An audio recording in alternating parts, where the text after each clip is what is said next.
to work. Without that scale, it is not feasible to deliver affordable rental housing.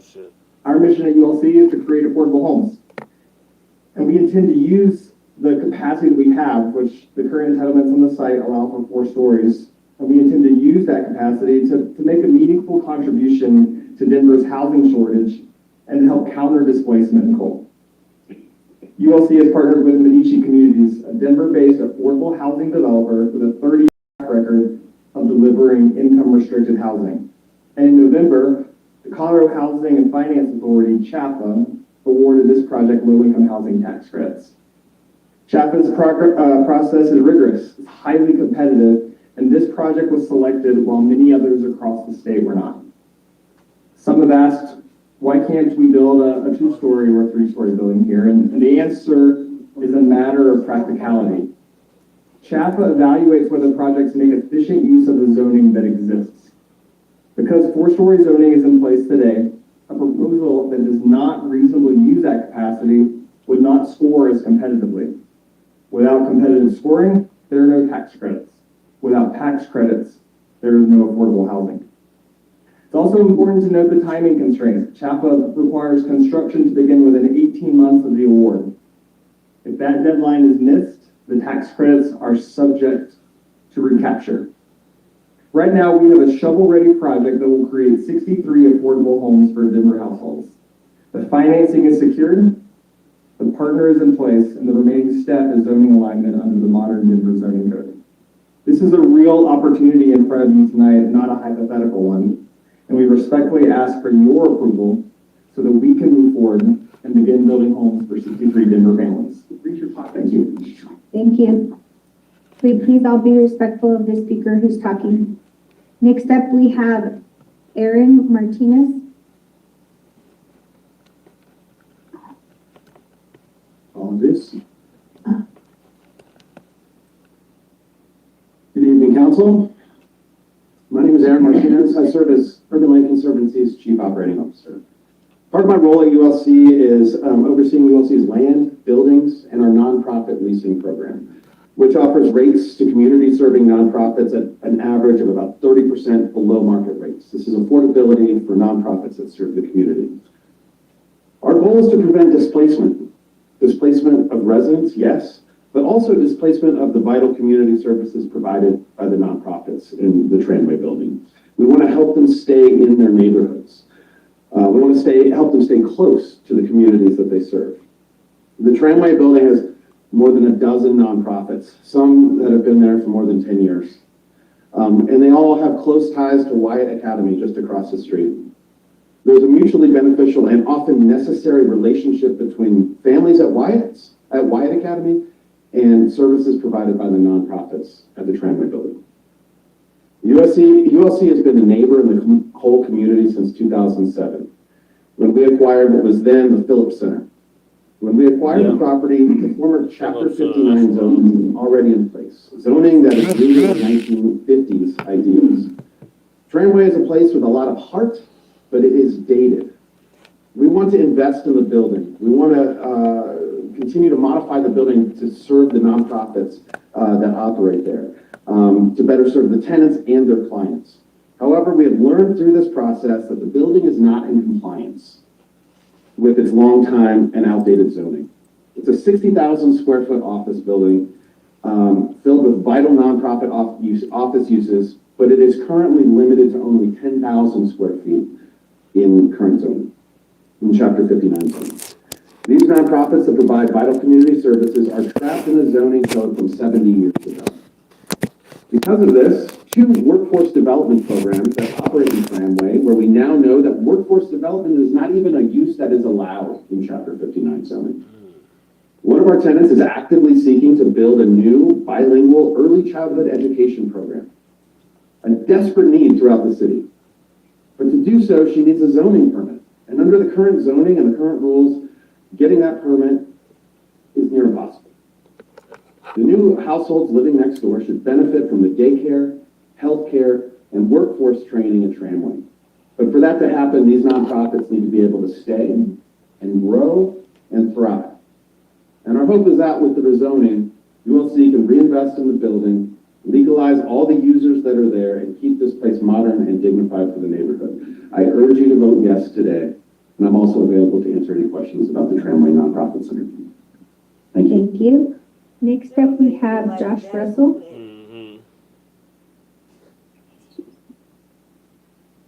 Josh Russell outside?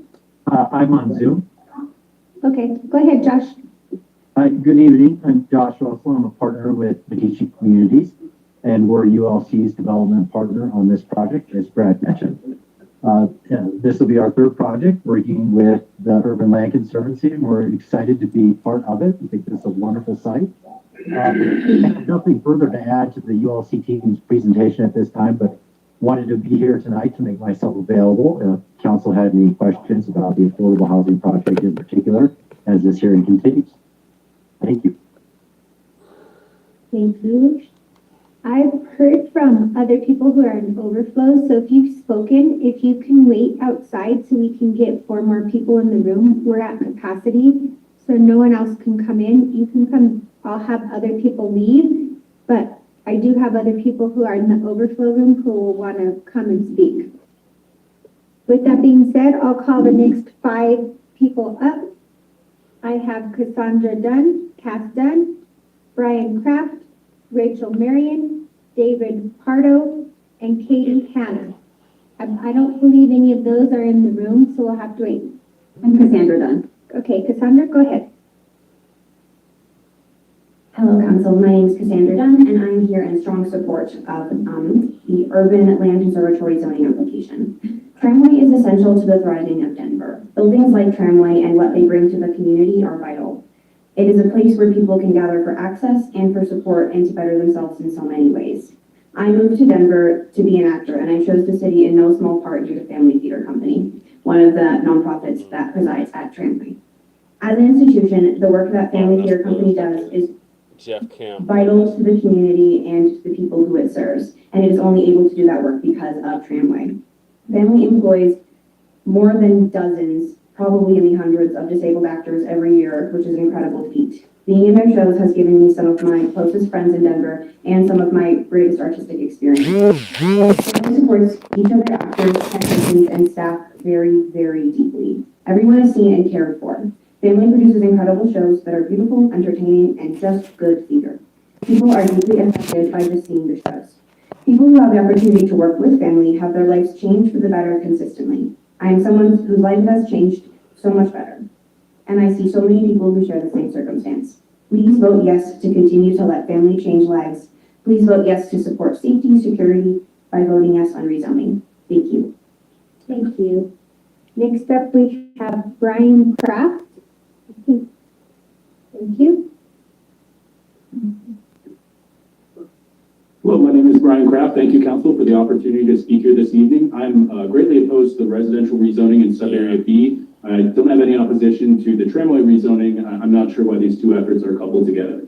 Per Blueprint in Denver, Cole has the greatest amount of economically diverse housing opportunities. We're willing to support even more affordable housing if the urban planning is responsible and consistent with the neighborhood. The PUD and associated 4-story building ULC is pursuing is exactly what Blueprint Denver recommends against. On page 72, stating that PUD should be minimized, and on page 78, that site-by-site specific rezoning should be avoided. Furthermore, page 94 and 98 even describe how a new development like ULC's can cause a loss to neighborhood character. Quote, much of the recent infill in existing residential neighborhoods is out of context with older homes, particularly in massing and scale, and that, quote, new development tends to max out the available building envelope, producing many buildings with incompatible bulk scale and lot coverage. Blueprint Denver is spelling out the exact issues we are seeing with the PUD application, and he even highlights the exact concerns that we have surrounding scale, height, and residential density. Blueprint Denver first saw and is clearly recommending against the type of urban planning this PUD is pursuing.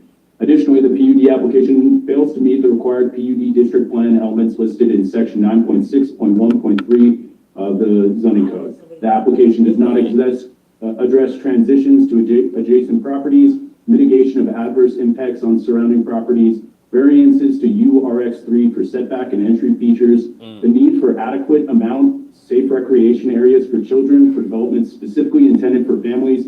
It ignores details of the Rio Swansea plan. The plan specifically designates this block as an area of stability where new development should be minimized and should, quote, preserve the low-rise building heights characteristic of the single-family duplex character, end quote.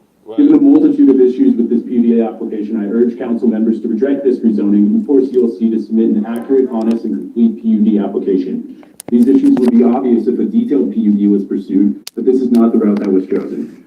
I urge council members to look at some of these incongruities with Comprehensive 2040 and Blueprint Denver. I will also state that per ULC's own admittance during our mediation, they stated for whatever reason they failed to notify residents within 200 feet. When we initially approached them about this, they told us it must have been windy that day, and our notification blew away. So I really don't think the community engagement that's being highlighted here has actually taken place. The PUD application requires not just stating what your engagement was, but the results of the engagement. This is another deficiency in the application that was submitted. I urge the council to please vote against this PUD and decouple these two efforts of tramway and the residential building. Thank you for your time. Thank you. Good Next up, job. we have Rachel Marion.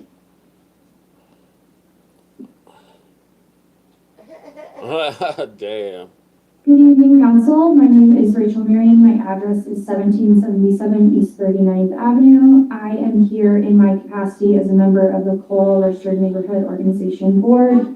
I was also one of the board members that participated as a neutral third party in the mediation, and I'm just available for any questions you may have about that. Thank you. Thank you. Next up, we have David Pardo virtually. Hi, yes, this is David Pardo. Can you see and hear me? Yes, we can. Go ahead. Awesome. So yes, I'm David Pardo. I currently reside in District 7, but I, until recently, had lived in District 9, and actually in 3 weeks will be moving back to District 9 within a half a mile of the tramway site. And I am speaking tonight both because I believe in this project and that you should vote yes for this rezoning, but also in the name of the 350 dues-paying members or volunteer members of YIMBY Denver as one of our steering leads. We as an organization absolutely support this project. I got used to walking past this site on a fairly regular basis, and the reality is that right now, the tramway building is amazing. It provides amazing things to the community in terms of space for these nonprofits that have already been talked about. But the site on which the housing is going to be built is currently a crater. It is a giant expanse of concrete that detracts from the neighborhood in many ways. It adds absolutely nothing of value, and it absolutely needs to be fixed. We as an organization, YIMBY Denver, absolutely back pretty much anything that produces housing. Reports have been coming out that even if you produce a $5 million home that wasn't there before, it still helps fix housing. But it is always better if the housing that is built is immediately affordable to those instead of requiring a vacancy chain to add to the housing supply in Denver. The reality is, if this doesn't get built, those 63 families that would live in this building don't suddenly go away. They will still be living in the Denver metro area. And when they want to get into Denver, instead of being able to take a bus or walk, they will be driving. They will be polluting while they drive, of no fault of their own. That is the way we built our city, and that is its own problem. But more importantly, they won't be able to be a part of the community. We won't be able to bring back the neighbors that we've lost over the years as the neighborhood has changed. We won't be able to give people the opportunity to become Denverites, to live in this amazing neighborhood. And so I implore you to vote yes tonight. This is an amazing project. These guys have put so much time and effort into making this an incredibly valuable addition to the community. And unlike some other rezonings, you know exactly what you're going to get when you vote yes. There's no question about it. So once again, I urge you to vote yes. Thank you. Thank you. Next up, we have Katie Hanna. Yeah, I usually be in support of them, but I'm against this shit. My name is Katie Hanna. I live at 36th and Williams in District 9. I live within 200 feet of the proposed rezone lot, and I want to thank you for the opportunity to speak with you all. For some context, I first learned about the rezoning from the city signage and not community outreach of any sort. Since then, I have been involved as possible, and of note, requested and went through months of mediation with ULC as facilitated by the city, and circulated the protest petition to neighbors within the 200 feet. On that protest petition, we had 44 signatures accepted and got 19.7% of the total landmass needed, so we failed by just 0.3%. And that failure is on me because I wasn't aware of the 5 LLCs that they were going to fail of the 49 signatures, but because I didn't provide the proper documentation of agency. So it's not on the neighbors, and I apologize to them because it would have passed if those signatures had remained. So they would have had to have a 9. And here we are. I've taken advantage of all the processes the city provides to try and communicate the neighborhood opposition to the proposed rezone, most specifically sub-area B and the intended 4-story 63 unit apartment building. It was requested in mediation that it be limited to 3 floors, so not done away with, which would still provide 48 affordable housing units. We as neighbors supported 100% affordable. We asked that the building be more in alignment with the neighborhood and with the planning guides. Okay. So it would still provide 48 affordable housing units, some as large as 3-bedroom, and provide adequate parking then for the size, which was a huge concern to all of the neighboring houses and people around there. Reducing height would mitigate many of the density and scale issues and better fit into the context, character, and history of the neighborhood. This lot sits in the heart of Cole and is considered low residential urban and is characterized by mostly single family, typically 1.5-story homes or duplex and townhomes of 2 stories or less. Many of these houses date from the 1890s and early 1900s. Yeah. We are not asking for special treatment, but rather to be given the same consideration as the numerous affordable housing projects that fall in low residential urban neighborhoods similar to Cole or in Cole itself and are typically 2 stories or less and do not max out above 3 stories. I do not oppose the development of this lot, and I recognize the importance of affordable housing there. I fully support it being developed to be affordable housing, but not in the scale, size, and scope that it is. ULC is stating that they can do all of this now, but in reality, they are not currently in compliance with the existing tramway use, and likely have not been since 2007 when they purchased it. They want to state the current zoning is wrong for all the reasons that affect them, but want to maintain all the features that benefit them, like 45 feet in height.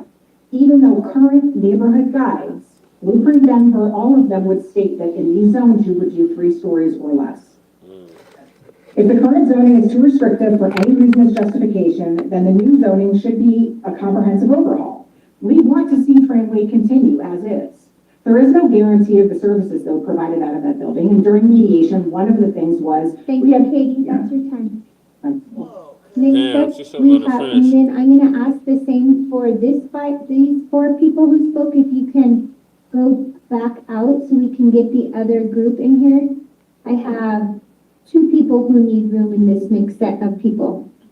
Shannon Speary, Josh Ilrich, Cameron Rivera, Juan Atlas, and Jesse Paris. Oh, so I'm 2 of those Quan. people are in I get to go person. after Quan. That's funny. Shannon, if producer Shannon, if you'll accept the promotion. Yes, it's been accepted. Okay, go ahead. Okay. Good evening, Council and Madam President. I'm right after Quan. That's funny. Signed up to answer any questions that Council may have towards the end of the night, so I'll be available for those questions. Thank you. Next up, we have Josh Elridge.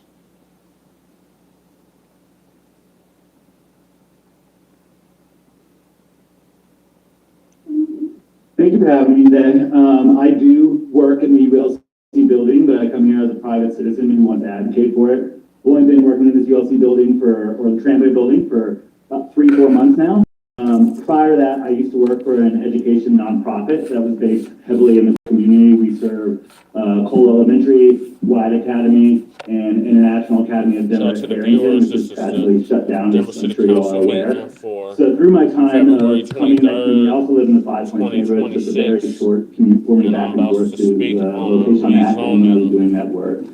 I know there's going to be a lot of concern here today about things like parking and traffic and just, Yeah. congestion in the area. And look, I hear that. Like, I You can have hear a it all you 4-minute want, drive but you ain't gonna home do and I nothing. let out sometimes enough expletives to fill an Eminem album. I keep them myself. I don't say them out loud, but they do come up in my brain as I'm driving home. So I get those frustrations there. Where I get concerned is coming from a nonprofit that was shut down due to budgeting, seeing a building that supports nonprofit potentially lose those resources in community would be tragic to me, especially after being inside one of the schools that was shut down in that community and seeing so many displaced families as a result. So I hope you all will support keeping Tramway and allowing them to rezone so that way we can keep the nonprofits in that building serving the community. And thank you for your time. Thank you. Next up, we have Carmen Rivera, virtually. Carmen? Hi, my name is Carmen Rivera. I live at 3520 North Gilpin Street, Denver, Colorado, 80205. I'm a native of Denver and I have lived in my home for 20 years. When I was in search of purchasing my home, I was looking for a property that did not have neighbors across the street from me. When I purchased my home, it was the main reason I bought it. I lived directly across the street from the tramway. So the new builds will personally affect me and living in the comfort of my home.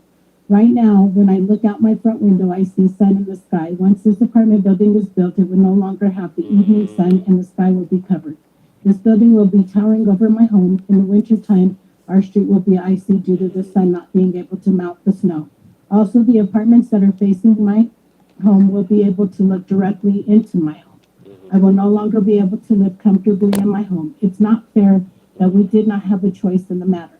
And when we were asked at the meetings that were held, we all gave our thoughts and we all told Aaron and the people who were proposing to build this building that we did not want it. They did not listen to us and the plans to build continued. Does community really have a voice or is it all just for show? So that they can say they met with the community that lives in the area. Yeah, they Does all just the check the community box. understand that a for-profit company is the one that's building these apartments using nonprofit urban land for-profit company. conservancy as a cover-up, making it look like they are the ones building the low-income apartments for the community, when in reality it's all about the money. The voices of people of color always seem to continue to fall on deaf ears. There are 5 townhomes that were built at the corner of our block. These units have one-car garages which they hardly use. Every night we come home, our block is filled with cars when before they built these townhomes. We all respected each other as neighbors and parked in front of our homes. The majority of the neighbors do not have garages. Even with no neighbors living across from us, it has been a nightmare. We have already had to go through changes with the 5 units. How much more will we have to endure with 63 units with the limited amount of parking? Where on earth do they expect people to park on the street that already have limited parking? We also do not want to lose the feeling of living in a neighborhood when living in Denver. So I ask that you do not vote in favor of the rezoning, allowing them to build bigger. Please listen to the community of color who you all were here to all represent. It shows how many neighbors are against it with the petition that was signed by the people it directly impacted. As you all done the proclamation today reminding us that people of color matter. When building this building and allowing for it to be bigger, you are mainly affecting people of color who've resided around the property for over 40 years. I hear what you're I saying. respectfully ask that you truly take in consideration the people who it directly affects in your vote. Because of the impact it will have on the neighborhood, we do not even want this apartment building built at all. Carmen, that's your time. Thank you. Next up, we have Juan Atlas. And then I'm gonna have to punk ass Quan. Good evening, council.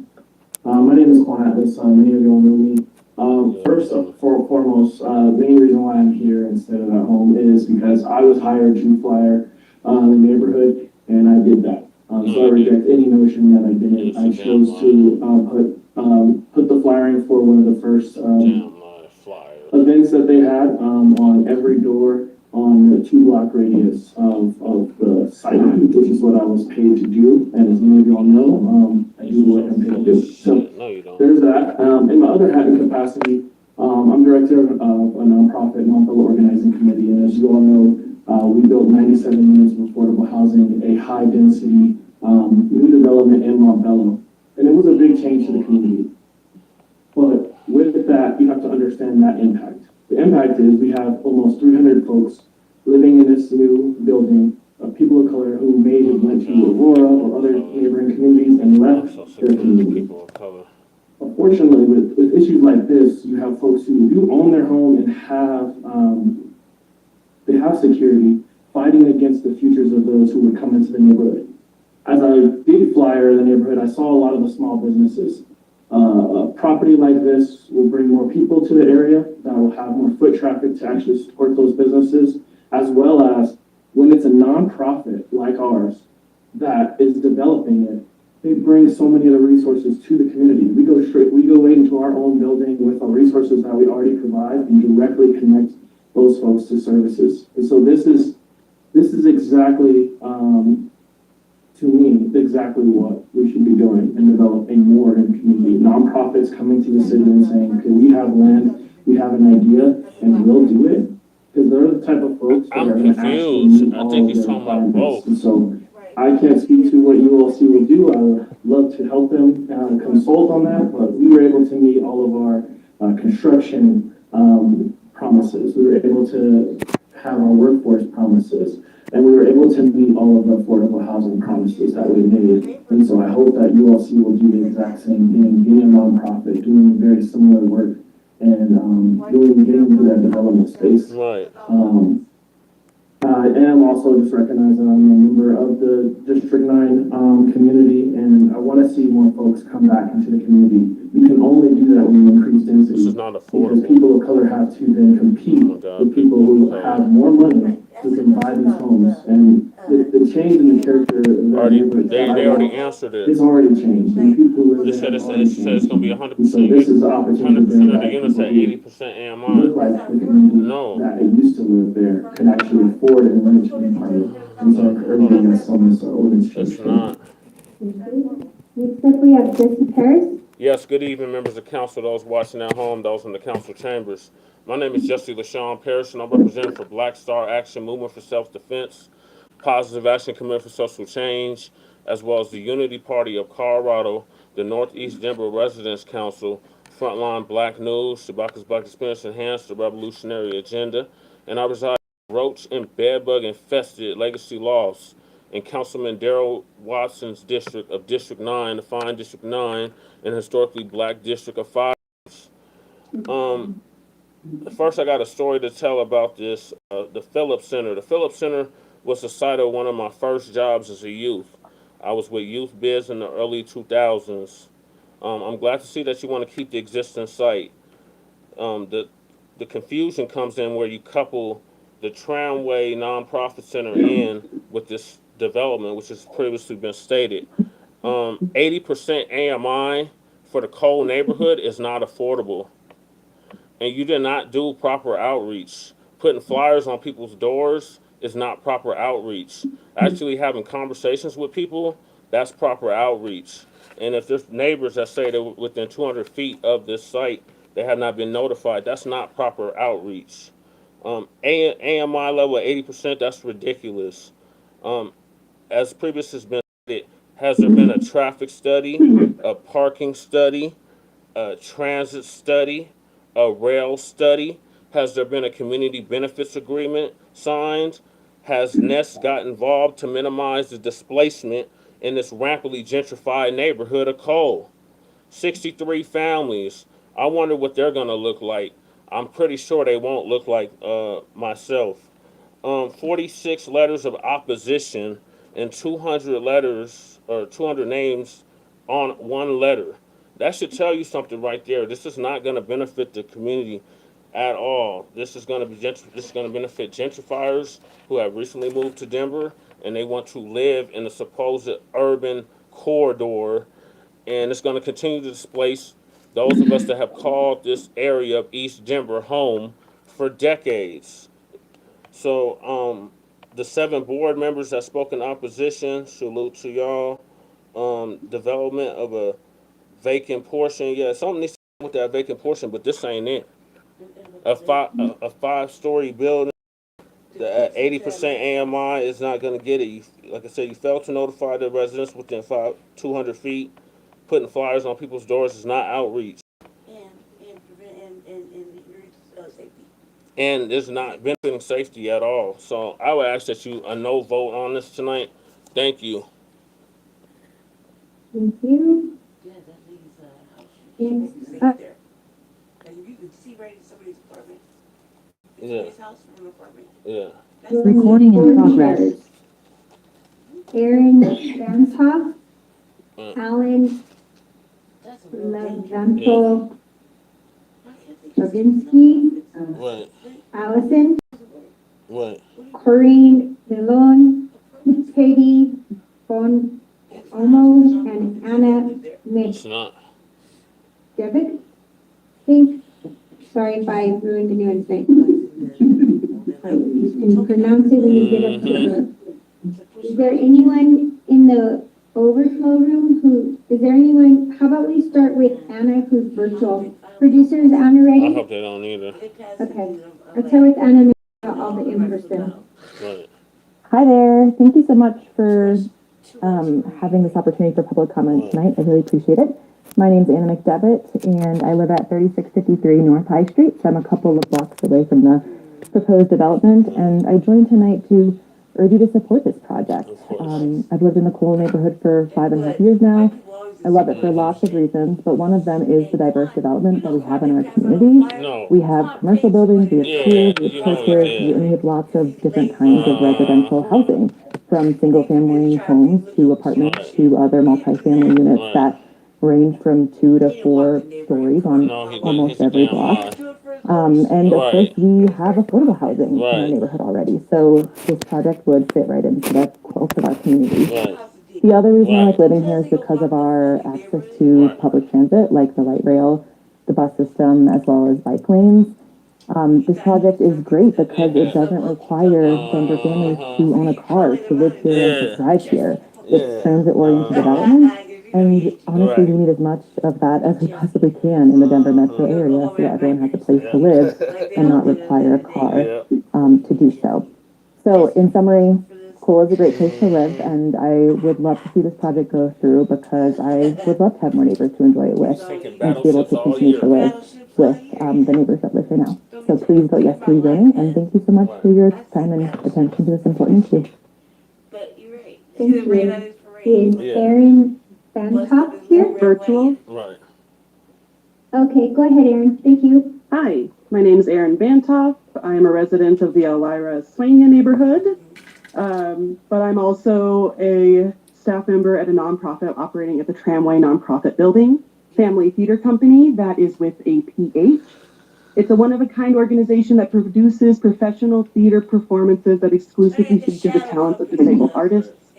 Right now, the world is getting smaller for many of our disabled artists and audiences. Every day, we see new and creative ways to diminish the lives of disabled people here in Colorado and across the country. At Family, we have become a home for disabled people to find jobs, to find representation, and to find community. It took years to find an office building that was affordable, accessible, accommodate the needs we had to rehearse our shows. Urban Land Conservancy has provided space for us in Denver when no one else really would. We are really lucky to be currently operating out of the Tramway Nonprofit Building for the last 5 years, and I hope to continue operating in one of Denver's historic neighborhoods. As a local resident, I believe the Tramway Building is a necessary hub for local nonprofits, making it an essential resource for families, students, disabled artists, and everyone else who utilizes the space. I encourage you to vote yes on Bill 251069 and support organizations that are working with your most vulnerable citizens. I fully support the rezoning that allows nonprofits like Family to continue operating in the Tramway Nonprofit Building in compliance with updated modern zoning standards. I also fully support the construction of more affordable housing to better serve the residents and displaced residents of the Cole neighborhood. I know a lot of disabled people looking for more opportunity here in Denver, and it's getting harder to find. Please be part of what makes this city a viable place to live and to create art. We are counting on it. Thanks. Next up, we have Allison. Allison, if you could tell me how to pronounce your last name, I'd love that. Sure. Hi there. I'm Allison Leventhal-Joukowski. I'm the Executive Director of Sunshine Home Share Colorado. We support older adults that have empty space in their homes by sharing that space. And we get lots of people coming to us who are older adults as well, that their apartments have been sold, they've lived in them forever, and they no longer have a place to live. As a nonprofit, we were actually working out of another building that happened to get sold, and we were displaced as well. And I went to many church basements. I went to other nonprofits. I was on the quest for something that was affordable and safe and in a neighborhood where we were serving people and realizing we were facing the same issues as the people coming into our program, being displaced from a building that was getting knocked down. And so we've been in Tramway 5 years. They have kept our rent almost the same. It is affordable. It is a lovely place to work, and it is a vibrant part of the neighborhood that it serves, because we have people coming in all of the time that can no longer live in the neighborhoods that they want to live. And so bringing more affordable housing into the neighborhood is going to allow people to continue to live in the place that they want to be. So I am definitely in favor of supporting Tramway and the nonprofit side of it, as well as the desperate need for affordable housing in our community. Thank you. Thank you. Next up, we have Corinne Mallon. That's what I said. It ain't gonna be for people like that. Definitely ain't gonna be for people. Hi, my name is Corinne Mellon, and I am the Managing Director of Family Theater Company, one of the many nonprofits who call the Tramway Nonprofit Center home. I am here to ask City Council to approve the rezoning of our building and block and explain how rezoning supports Denver's disability community. Family is the longest running disability theater in the nation and one of the few professional theater companies worldwide that works with artists with any type of disability, visible or invisible, at any level of impact. Family's 37-year history in Denver has helped the city become a hub for disabled artists of all disciplines. Each year we present 35 to 45 performances across the Denver Metro, reaching more than 5,500 audience members and engaging over 200 professional artists with disabilities. We offer free acting classes and have an internship program for disabled youth interested in careers behind the scenes. Family also serves many disabled audience members, offering a full menu of accessibility services at every performance. In addition, we offer interactive shows for those with high impact cognitive disabilities, an audience ignored by the majority of the performing arts world. Family is one of the few organizations that truly moves the needle in arts accessibility and acceptance of people with disabilities, training artists for success at mainstream theaters from Denver to Broadway. One of our actors is currently in Wicked on Broadway as we speak and is the first wheelchair user ever to be in that show. Before Family moved into the Tramway building, we did not have a space that could house both our office and rehearsals, which was a huge strain on our small staff. Having a home at Tramway gives us more time and resources to provide vital services to our community and a place for our community to gather in times of triumph and heartache. If rezoning is not passed and the Tramway building shuts down, Family would not be able to afford rent in Denver and would have to move outside the city. This would make participating in our programming difficult for many and cause Denver to lose one of its cultural jewels. Denver cannot have a thriving arts community if artists can't afford to live in the city. Artists, educators, nonprofit workers, caregivers, and service professionals must be able to live in the cities they serve. The proposed housing development will offer rental units affordable to households earning roughly $30,000 to $60,000 a year for a single person, the income level of many of our performers, teachers, nonprofit workers, and people with disabilities. The median income of a Coloradan with a disability is $32,000. Council members, I implore you to support the disability community and vote yes on rezoning. No, you wouldn't be able to live there. You wouldn't be able to live there, bitch. What the fuck is going on? We have Katie Bonomo.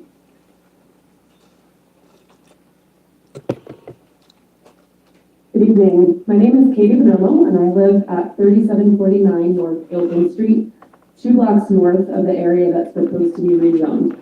And I'm here because I'm very much in support of this rezoning that will allow ULC to continue to provide space for and support the great work of the organizations at Tramway and to build affordable apartments on the site.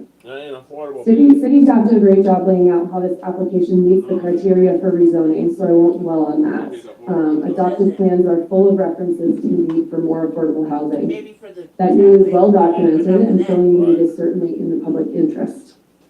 Aside from the criteria, I know that public sentiment, especially that of neighbors, is a powerful thing.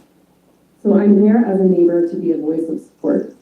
I see this project as an amazing opportunity for Cole. I was part of the mediation that's been mentioned, so I know that not everyone is excited about this project. Though apartments could be built with or without this rezoning, the opposition I've heard stems from opposition to the housing piece of the plan. So I'll say this. By the state demographer's estimations, we are short more than 100,000 homes in Colorado. The majority of the need is for affordable homes. It's tempting to throw up our hands and say that it's an unsolvable shortfall, but we can't do that. For those of us lucky enough to live in homes that we can afford, giving up on addressing that shortfall would mean sitting in our own comfortable homes and saying some other people just don't get to have that opportunity. I know I'm not telling you anything you don't already know. What I want to emphasize is that there's an opportunity here to allow an organization that's willing to build homes that we desperately need to build some, and to do so in such a way that allows them to also preserve a space that's providing great services in the community. ULC is proposing to take on the huge task of working with the developer to fund, design, and construct affordable homes on land they already own. They're proposing to do that while essentially devaluing incredibly valuable land they hold by placing an affordability covenant on it. It's amazing that they're willing to do that, and I'm asking you please to say yes to this rezoning to help do it. Thank you. Thank you. I'm going to call the next 5 people, and I believe they're all in person. Mark Bissett. You're here? Yep. Lila Galkin. Richard Zanuck. Toy Macy. And Linda Work. Mark, you're here? Thank you, sir. And if you've spoken and you can make room for more people who are in the overflow, that'd be welcome. Thank you. The floor is yours. Good evening. I'd like to thank the members of the council for letting me have this opportunity to speak tonight. My name is Mark Bissett, and I have been a writer, director, and performer with Family Theater Company for 37 years. I am currently a vice chair of the board of directors for this organization, and I come before you tonight to speak for the rezoning of the Tramway building. I know my time is short, so as a performer, what better way than prose to make my point? She was built in the year 1911 to house the tramway cars, 62,420 square feet, a building that's quite large. The years have flown, the city's grown, her mission has changed. Where once a steel and industry, nonprofits are arranged. From Denver youth to Fontelza Familiara to my company family, the Kendall Dom has adapted and changed to fit necessity. But now we've reached a crossroads from which we cannot grow. Without this zoning change, this tale ends in no. Where nonprofits strive and struggle to survive, you'll have an empty shell, a building that is useless with no life in it as well. It's affordable, that's a key, and location, that is fine. Because with nonprofits, you know, we count every dime. It is unique, it is historic, but it needs room to grow. So I ask you with all my heart, let this zoning through you go. One last thing I want to say to our neighbors, that we know we promise to be gentle stewards, and through our actions show that we are all in this together through rain, sunshine, and snow. So let's all pull together and grow our neighborhood and give the grand old lady a future that is good. Next up we have Lila. Lila here. Good evening. Thank you. I'm Lily Lincoln. I live at 3701 North Marion Street, just a couple blocks from the Tramway Center. It's late, so I won't take too long, but I just want to share my experience as a full resident and why I support this development. I walk by the Tramway Center almost every day. In fact, today as I was walking by the library, I walked past the Tramway Center and I took special note to look at the empty space. I felt a deep sense of excitement looking at this, quite honestly, ugly concrete space and think about a wonderful opportunity for 63 families to have a home. I love my community and I can't wait to have new neighbors, along with the excellent services that the Tramway Center offers. Without the Tramway Center, our community would not be the same. So I urge you all to vote yes to keep our Tramway Center and also provide new housing to neighbors who just want to enjoy where they live just like I do. Thank you. Thank you. Next up, we have Richard Sennett. All right, good evening, council members. My name is Richard Sennett. I'm a resident of the Cole neighborhood over on 37th and Race. It's very close to the Tramway building. I'm here tonight to speak in support of the proposal to rezone the Tramway property. At a neighborhood level, this proposal accomplishes several important objectives. It protects the historic structure and ensures it remains in active use. As you've heard numerous times this evening, Tramway building is not just another property. It's a part of Cole's history. And keeping it viable, occupied, avoids the uncertainty and potential loss that can come with deterioration or speculative redevelopment. It also creates permanent, income-restricted housing in a part of Denver that has seen rapid change and rising housing costs. Many long residents in Cole have experienced displacement firsthand. This project includes a binding agreement with the city's housing department to ensure all residential units remain affordable for the long term. And that's a significant commitment and one that directly addresses the affordability challenges of our neighborhood. I also want to acknowledge the outreach that has taken place. Over the last year, Urban Land Conservancy has hosted a public open house, attended multiple R&M meetings, distributed mailers and flyers, and maintained a project website where neighbors could learn more and share feedback. And while not everyone will agree on every detail, the engagement has been consistent and has been substantial. That's a lie. From a regulatory standpoint, this rezoning also brings an older zoning framework into alignment with the modern Denver zoning code. That live right next door to the shit.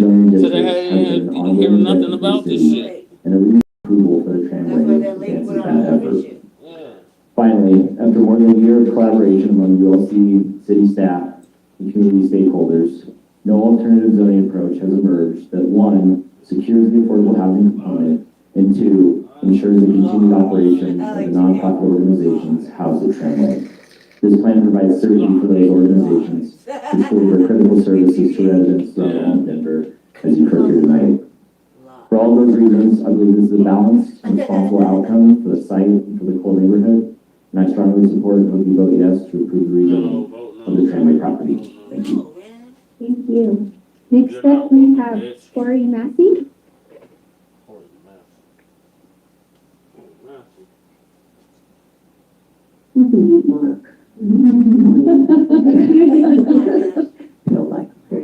I'm Toy Massey, and thank you for the opportunity to speak up. I occupy 3 suites in the Tramway nonprofit center. I launched the Jekyll Institute for Global STEM Equity and Access in 2012. For those first 10 years, I was pretty much in my home.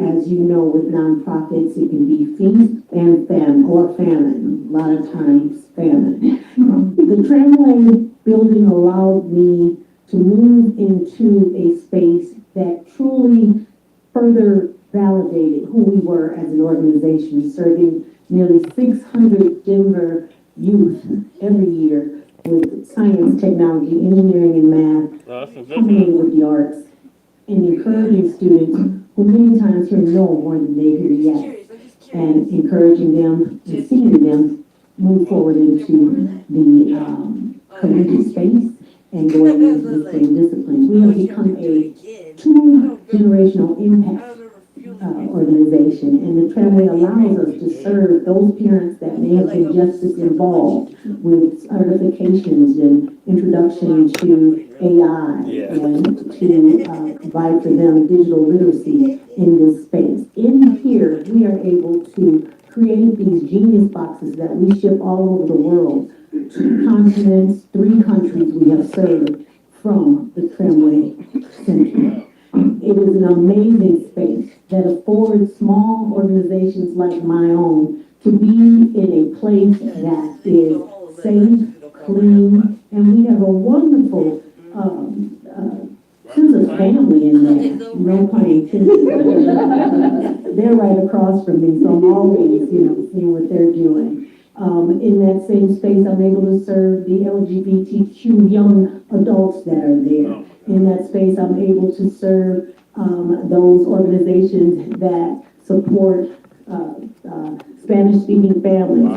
And I can give those kids, and it's so wonderful when they're treating them, I'm able to provide for them STEM activities. And I don't speak a word of Spanish, well, I try, but the one thing we know is love, amor, and gracias.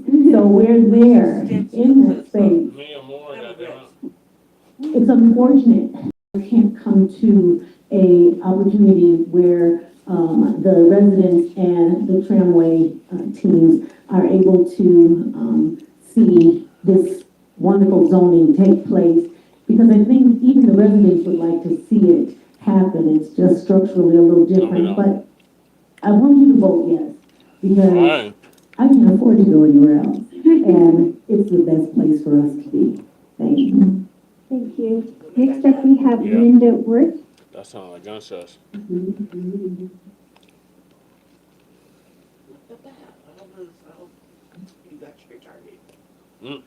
Good evening, ladies and gentlemen. My name is Linda Worth, and I would like to speak today to ask you to please approve the rezoning of the tramway. Over the past 36 years, Family Theater Company has demonstrated that with accessibility and appropriate accommodations, individuals with all types of disabilities have been able to showcase their talents while providing high-quality, professional, creative, and inspiring theater. Denver should be proud that it's the home to the longest-running disability affirmative company in the country, as well as having international recognition and being a model for the creation of similar theater companies all across our country. Through our programming, classes, and outreach, Family has been able to educate the larger theater community by showing them what is possible with strong desire and a little imagination to incorporate our disabled into live theater. If the zoning is not passed, we will be forced to leave Denver, as the cost of rent, as you know, is very high, and nonprofits funding is very low. So I ask you to please pass the rezoning for this project. No. Because we want to stay in Denver, the city that we love, and we want to continue to provide artistic excellence in theater for all individuals. Thank you so much. Next up, I'll call the next 5 individuals. We'll have James Roy II, Mal Schaefer, Candice Durkin, Yoli Casas, and Jack Murphy. James? Good evening. Nice to see you all. Thank you for the opportunity to speak. I'm here to support the rezoning. I actually grew up 3 blocks away from Tramway Nonprofit Center, and really had a great time growing up in the community. I live in 5 Points now, and that would not be possible if it weren't for affordable housing. I own an affordable home in the 5 Points right now, and it's really exciting to have a home and my 2 kids. I just want to give some background as well too. I worked for ULC for a number of years, for 5 years, from 2010 to 2015. They started my career out. I was an intern in 2010 when they hired me, and they promoted me to a program manager. 2015. You're When I left, old girl. I have been a executive director of nonprofits since then, for 9 years, actually, and have come to understand the challenges of running a nonprofit and needing affordable space. I've got a lot of connections with Tramway as well too. I designed the logo that you see when you walk in the building. I love that building. It's been a great place to gather. It's been a great place to meet with community partners and folks that are trying to get really good stuff done. Yeah. And I think, what the fuck is he doing? as I look at the underutilized space, You could tell he wasn't wrapped too the tight. other portion of the property, I think about what could be and what other opportunities could be created that can create homes for folks that want to be in the community and otherwise would not have the chance. And then lastly, I'd say that tax credits are hard to get. I'm a housing developer myself. I am the executive director now of Atlantis Community Housing. It's challenging. And when you have those tax credits and you have the chance to move on something and create something like what Urban Land Conservancy is trying to create, I think we really got to take the chance and go after it. So I'm here in support of the rezoning, and thank you for the time. Right. Thank you. Next up, we have Mal Schaefer.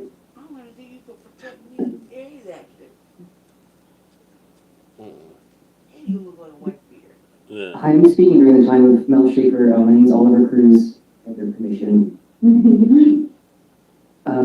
The Cole community has a rich and vibrant history that gentrification is siphoning away year after year. Former residents have been forced to relocate and current residents are struggling to get by. This mentality justifies why many of those residents signed a petition opposing the building of a 4-story housing unit within the grounds of the Tramway Nonprofit Center. However, as was already stated, the building of this housing is already approved because of the current zoning on the property. What is actually at stake is the evacuation of all members of the historic Tramway Nonprofit Center due to its non-compliance with the modern zoning codes. This means that at least 120 jobs will be lost and nearly 8,000 people will be without vital services. These services include alternatives to incarceration for underserved youth, subsidized childcare, mental and physical health education for Latinx families, and many others, including an organization that's near my heart, Family Theater Company. They're a disability-affirming theater company that offers a place for people of all walks of life to proudly show off their talents center stage. Without their existence, many of my personal friends would not find work with companies that are willing to accommodate their needs. With the cuts to DEI funding destroying the government support of this company, and most likely many others of the Tramway, the odds of finding a different building with an affordable rent is highly unlikely. The Tramway generously offers its 15 nonprofits 30% below market rates on rent. Therefore, if these vital organizations are evacuated, most of them will struggle to rebuild. Furthermore, the affordable housing that the ULC will build serves the Cole area residents recently displaced or at risk of being displaced by prioritizing their inhabitants using the host prioritization program.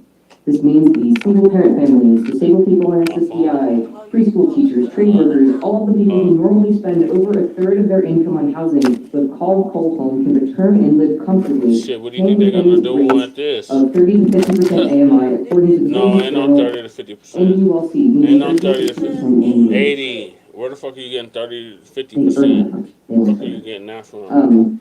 I didn't see that shit in my presentation. I seen 80%, 100%, 80% AMI. All residents are absolutely out of world. I'm going to close with some history of the Tramway building. In the late 1940s, philanthropist Chuck Phillips bought it with the hope of creating a place for education and affordable community services to thrive. That's why you ULC bought the building in 2007 and was carried out with Phillips Foundation's century-old vision with pride. People-centered, compassionate, and affordable services should not be a novelty. This building represents community care at its finest, and to let it be dismantled would be feeding into the monster that the whole community was trying to combat by signing that petition. I know, or at least I hope, that those opposed don't need to endanger the Tramway community intentionally. By hearing the voices of the concerned citizens here tonight, I hope that they understand what is at stake and look past the neighborhood aesthetics in the name of supporting our neighbors in need, and that the council votes yes on the motion to rezoning. Yeah. Thank you so much. Next up, we have Candace Duggan. What the hell is the rab? The rab still ain't spoke. Candace, we have a microphone for you. If you turn around. Oh, they got a wheelchair in there. It's a manual wheelchair though. President and members of council, Non-power My trip, name is manual. Shannon Sunday, and I live in Denver at 13 Sherman in a low-income apartment building that was built in 2022 out of a vacant building. I'm also a family theater actor and support rezoning this law. From what I heard, rezoning this law is It's some necessary big to ass nonprofits steps. such as family theater and the tramway Yes, it building. is. This location is important to the family I remember I actors, almost such as tripped on them myself, who have steps. built our lives around that location. Many of us use public I didn't transportation trip to get like to that. I family and tripped have when secured they our were kicking me residences out the based damn. on this location. And as many of us live in low-income housing, that was not an easy feat. I also hear from the neighbors that they have no problem with low-income housing, and they don't want Watch to your reach step. four Watch stories. your step. However, less stories mean less units. Yeah. As someone who recently searched for low-income housing in the Denver area, it is quite a difficult search, with wait lists up to 3 years. So every one of those apartments is necessary to the Denver community, and there's a long line of disabled people on fixed incomes who are currently at risk of experiencing homelessness in the Denver area due to the lack of I available had no housing. idea. This is being Rezoning recorded. this law can continue to organizations like Family Theater and to create more low-income housing will give people like me the opportunity to live and work in safe environments. Thank you for your time and consideration. Thank you so much. Next up, we have Joey Casas. Good evening, everybody. Thanks for having us here. My name is Joey Casas. I'm the Executive Director for Vida Wellness, where our home is the primary building for the last 9 years. Very blessed to be there. So I wanted here to ask to approve the rezoning, as we do serve a lot of children from the area, especially across the street from the Wyatts, Whittier, Cole, Bruce Randall, Manuel, and we have our after-school summer programs, and we also have our youth pathways where a lot of young people get skills to get jobs, and so that's really important to us. In addition, we're taking a leap of faith, and we'll be taking over the large ECE, making it affordable ECE. We will be hopefully serving almost close to 90 to 100 children that need it. So this is a big leap of faith, so I really want to hopefully make sure that, we know what's happening there. Also, everybody that's been in the tramway building, this is our family. But this is not just a safe place, tramway is. Actually, we see a lot of students coming from Cole, coming into the tramway building, doing the homework, and they say that they stay. So wanted to share that, to say thank you for everything. And every time we walk through that open space, it is true, it's a waste. And when I heard that it would be affordable homes, it really, my heart sank. I hope that we know that is so much needed. Thank you so much. Next up, we have Jack Murphy. We're gonna get to talk. I think he's in favor of it though. Good evening, Madam President and members of the council. My name is Jack Murphy, and I serve as the Government Affairs Director for the Colorado Nonprofit Association. Thank you for the opportunity to testify in support of Urban Land Conservancy's effort to rezone the Tramway Nonprofit Central Block.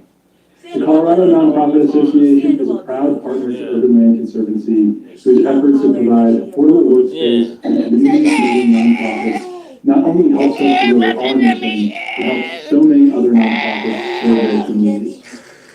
We are grateful for the tenants of the ULC property and are delighted to be part of the nonprofit community working for ULC's Mountain View Nonprofit Tower in Denver's Uptown neighborhood. We commend ULC's effort to rezone this site. This change will ensure that ULC can continue to provide affordable workspace to as many as 15 nonprofits long into the future. Get your hand on my The get nonprofits off residing me. within the Tramway campus serve issues such as at-risk youth intervention, provide preschool and after-school activities, senior housing support, STEM workshops, among a number of other things.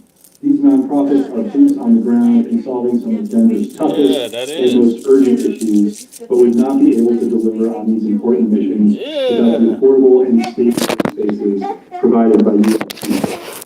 Our city is fortunate to have a partner like ULC that is bringing forth a solution that ensures these nonprofits will be able to continue serving our community. This proposal goes beyond ensuring stable and affordable workspaces for Denver's community-serving nonprofits. This effort also addresses Denver's ongoing housing crisis by permitting the transformation of a vacant parcel into affordable housing.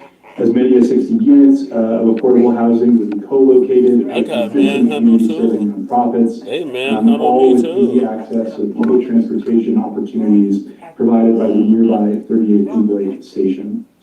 Again, we commend ULC's effort to rezone the Tramway Nonprofit Center block. This proposal both ensures that our local nonprofits like us will have the tools necessary to continue supporting our city through their missions, all while working to mitigate Denver's affordable housing crisis. Right. This is a needed proposal. He And did we urge it you to the vote yes. same way. Thank you so much. Next up, we have Laura Yeah. Willetto on virtual. Yes, good evening, Council. My name is Laura Willetto. I live at 2311 South King Street in Denver, and I work with Habitat for Humanity of Metro Denver.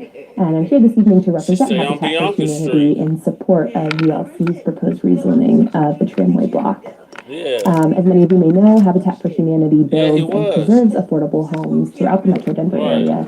And we've built many homes in the core Don't film the neighborhood, as well courtrooms. as conducting Ain't home nobody filming the repairs. damn And these courtrooms. Like, projects what are you talking include about? our townhomes at Clare Brown Commons. Right. They're at 37th and York. We asked that you don't And film 11 the renovated courtrooms homes that we worked on on your at way 35th and out. High Street Why that the were fuck would I completed film just the this past year. courtrooms? So we're really grateful to have partnered with so many Cole neighbors That didn't make and to no be part sense. of bringing affordable housing options to the neighborhood. And so No, I this specifically courtroom's tonight on the want to third speak floor. to the proposed affordable homes that are part of this package. We know that some residents near the tramway site have asked whether a lower density project is possible instead of the apartment building. And specifically, folks have asked whether townhomes or a duplex style Yeah. project would have been possible on the tramway site. And ULC specifically asked that question to Habitat, and we took that request really seriously and conducted a feasibility analysis of the site. And what we found is that while it's physically possible to build townhomes on that site, the infrastructure costs there would really push prices beyond what's possible for home buyers to afford. So just as a comparison, when we built our duplexes at Clarabelle Commons in the neighborhood, we were able to utilize shared infrastructure with the nearby apartments, and that provided really substantial cost savings that made those townhomes affordable and made that affordable housing project work. So without that without that shared infrastructure, we simply could not deliver affordable townhomes on this site and then be able to sell them at prices that would be accessible for homeowners, specifically at those lower AMI levels. So given that that lower density housing model isn't feasible on this site, we really feel that the proposed affordable rental apartment building here is really thoughtful and it's much needed, as so many people have testified tonight. The need for affordable options in Cole is urgent and only growing. And a project like this directly responds to that need and does so in a really innovative and thoughtful way. We appreciate that ULC is going to prioritize housing applications from displaced Cole residents, which I think is just really indicative of their spirit to be great neighbors with this project. And not to mention, they're going to preserve the beautiful historic building at Tramway and provide so many other community services as part of this package. So on behalf of Habitat tonight, we just want to express that ULC's approach is really thoughtful, community-driven, and grounded in an urgent need expressed by the community. So I encourage you to vote yes on the proposed map amendment and rezoning. Thank you. Thank you, Laura. Next up, we have Alana Miller on virtually. Hi, good evening.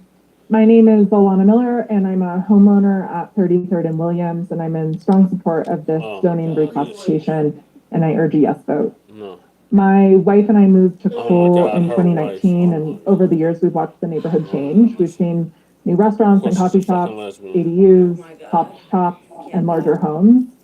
We've also seen apartments that once offered affordable rents flipped and sold.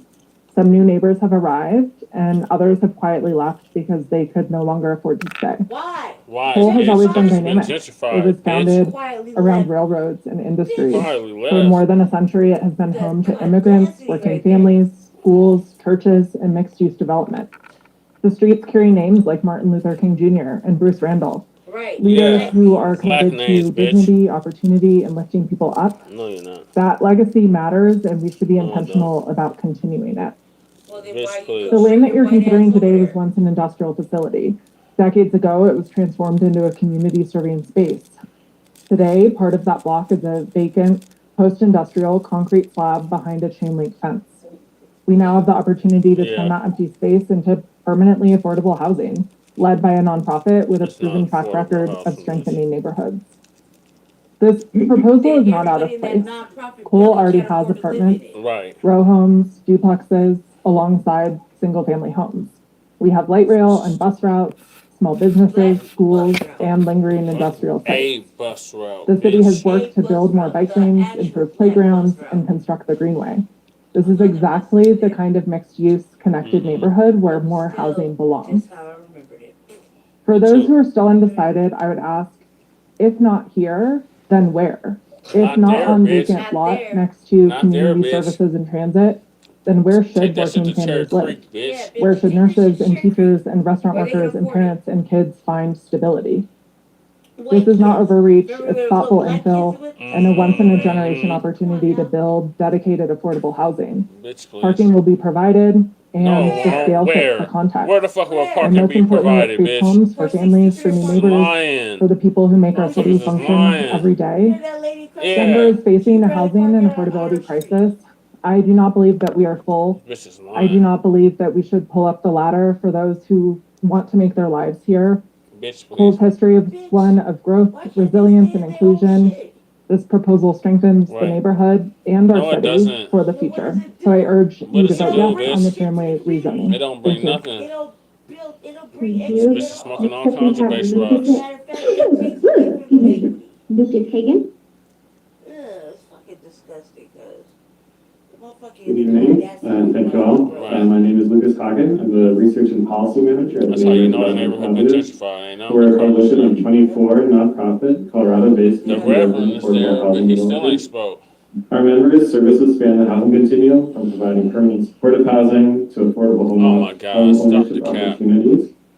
And we're proud to count ULC and Habitat for Humanity among our membership, and we support this rezoning. You're stupid. ULC already has the zoning they need to develop 4 stories of housing on the site, and this site will, and this rezoning will update that into the modern zoning code and preserve the tramway center. This is an example of how difficult it is to build affordable housing. As leaders of Denver who face difficult decisions every day, especially in this difficult time, I'm sure you understand. Nonprofit housing providers believe that everybody deserves a home and not to be displaced, and to have safety and dignity, and a place to put your feet up at the end of the day. But their work is very difficult. It's complicated, it's expensive, and it's full of barriers. And if we as a city genuinely want more affordable housing, as we've stated that we do, we must hold ourselves to that commitment. And what precedent would we set for the rest of Denver if a modest 4-story brick apartment building that is 100% affordable on a property that is already zoned for 4 stories, that has already received low-income housing tax credits, fails due to such an arcane procedural matter as former Chapter 59 zoning? As a city, we have a mandate to deliver affordable housing. It's That's messy. not affordable housing. It's not always perfect. Just 'cause this is But if you're going to deliver housing that working families can afford, we have to reduce barriers and not increase them. And if we're making it difficult for a nonprofit community land trust to bring shovel-ready affordable homes to co-located with some of the most critical nonprofits in this community, then we really need to ask ourselves if we're really prioritizing affordable housing in Denver. And with that, I urge you guys to vote on this matter tonight, and thank you for your time and consideration. Thank you. Shut up on white, Next up, not we say have so. John Defenbaugh. Thank you very much, members of Denver City Council, for allowing me to speak in support of this rezoning to you tonight. My name is John Beckenball, and I'm with the Story Denver. It feels sensible and appropriate, but it also creates change and will result in new structure being built in a location which has been horizontal surface for many years. Change can be disconcerting and needs to be approached with caution and consideration. That, I believe, is what the developer ULC has done. When I worked in infrastructure and construction in North Denver, it felt like developers could be split into 2 groups, givers and takers. Many developers take from the community. They co-opt a neighborhood's reputation for their own marketing purposes, ultimately delivering a mediocre product without community engagement. Givers, on the other hand, seek to give back to the community, locally or more broadly. They deliver outcomes such as affordable housing. They embark on meaningful and extensive community engagement. No, they And they didn't. enrich the neighborhood they're working No, they within. didn't. I believe ULC to be a giver, a developer that genuinely wants to do the right thing. That's borne out by their track record of delivering affordable housing at very high quality design throughout the city. And it's also borne out by the extensive journey that they've been on to get us to this point tonight. Yet this is a journey that ULC did not need to embark on. The site's already zoned to allow a four-story structure in the proposed location. The building could be constructed without us being here and without having had this conversation. Instead, the main beneficiary of this conversation and this proposal is the rezoning of the historic tramway building that occupies most of the site that's in question. Built in 1894 to support the Denver streetcar network, converted into a bus facility in the 1930s, and then into a philanthropic center in the 1960s. I just want to make sure I said 1894, not 1994. The rezoning proposes to reduce the allowable development height in the space of the tramway building to 2 stories, essentially protecting the building and preserving its use for the future.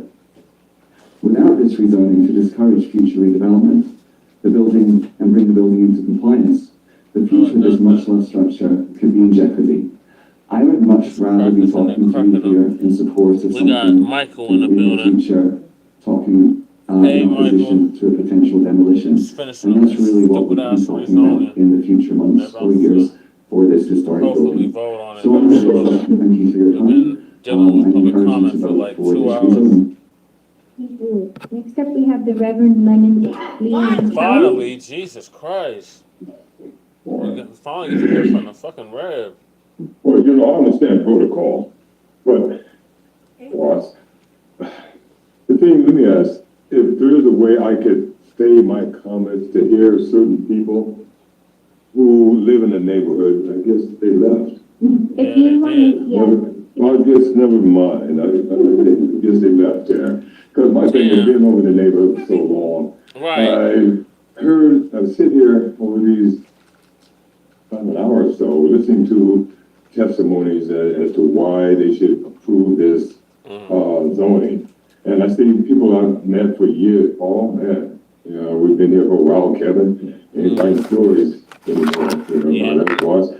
People who've been around here, they know me. They know my efforts. I look at this neighborhood where I grew up. You grew up over moved into the tramway building. My father worked in the tramway building when the church said. In 55, we moved over there. And I can remember him in the tramway as the first little tramway.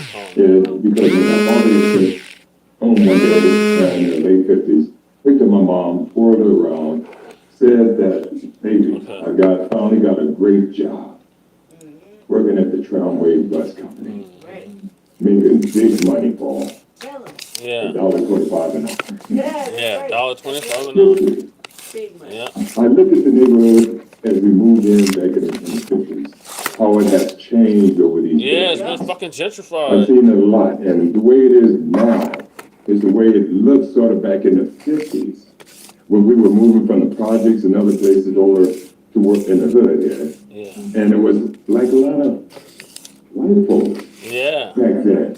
Yeah. And as we started to move it in, and then they started moving out, white flight started to move out. Yeah.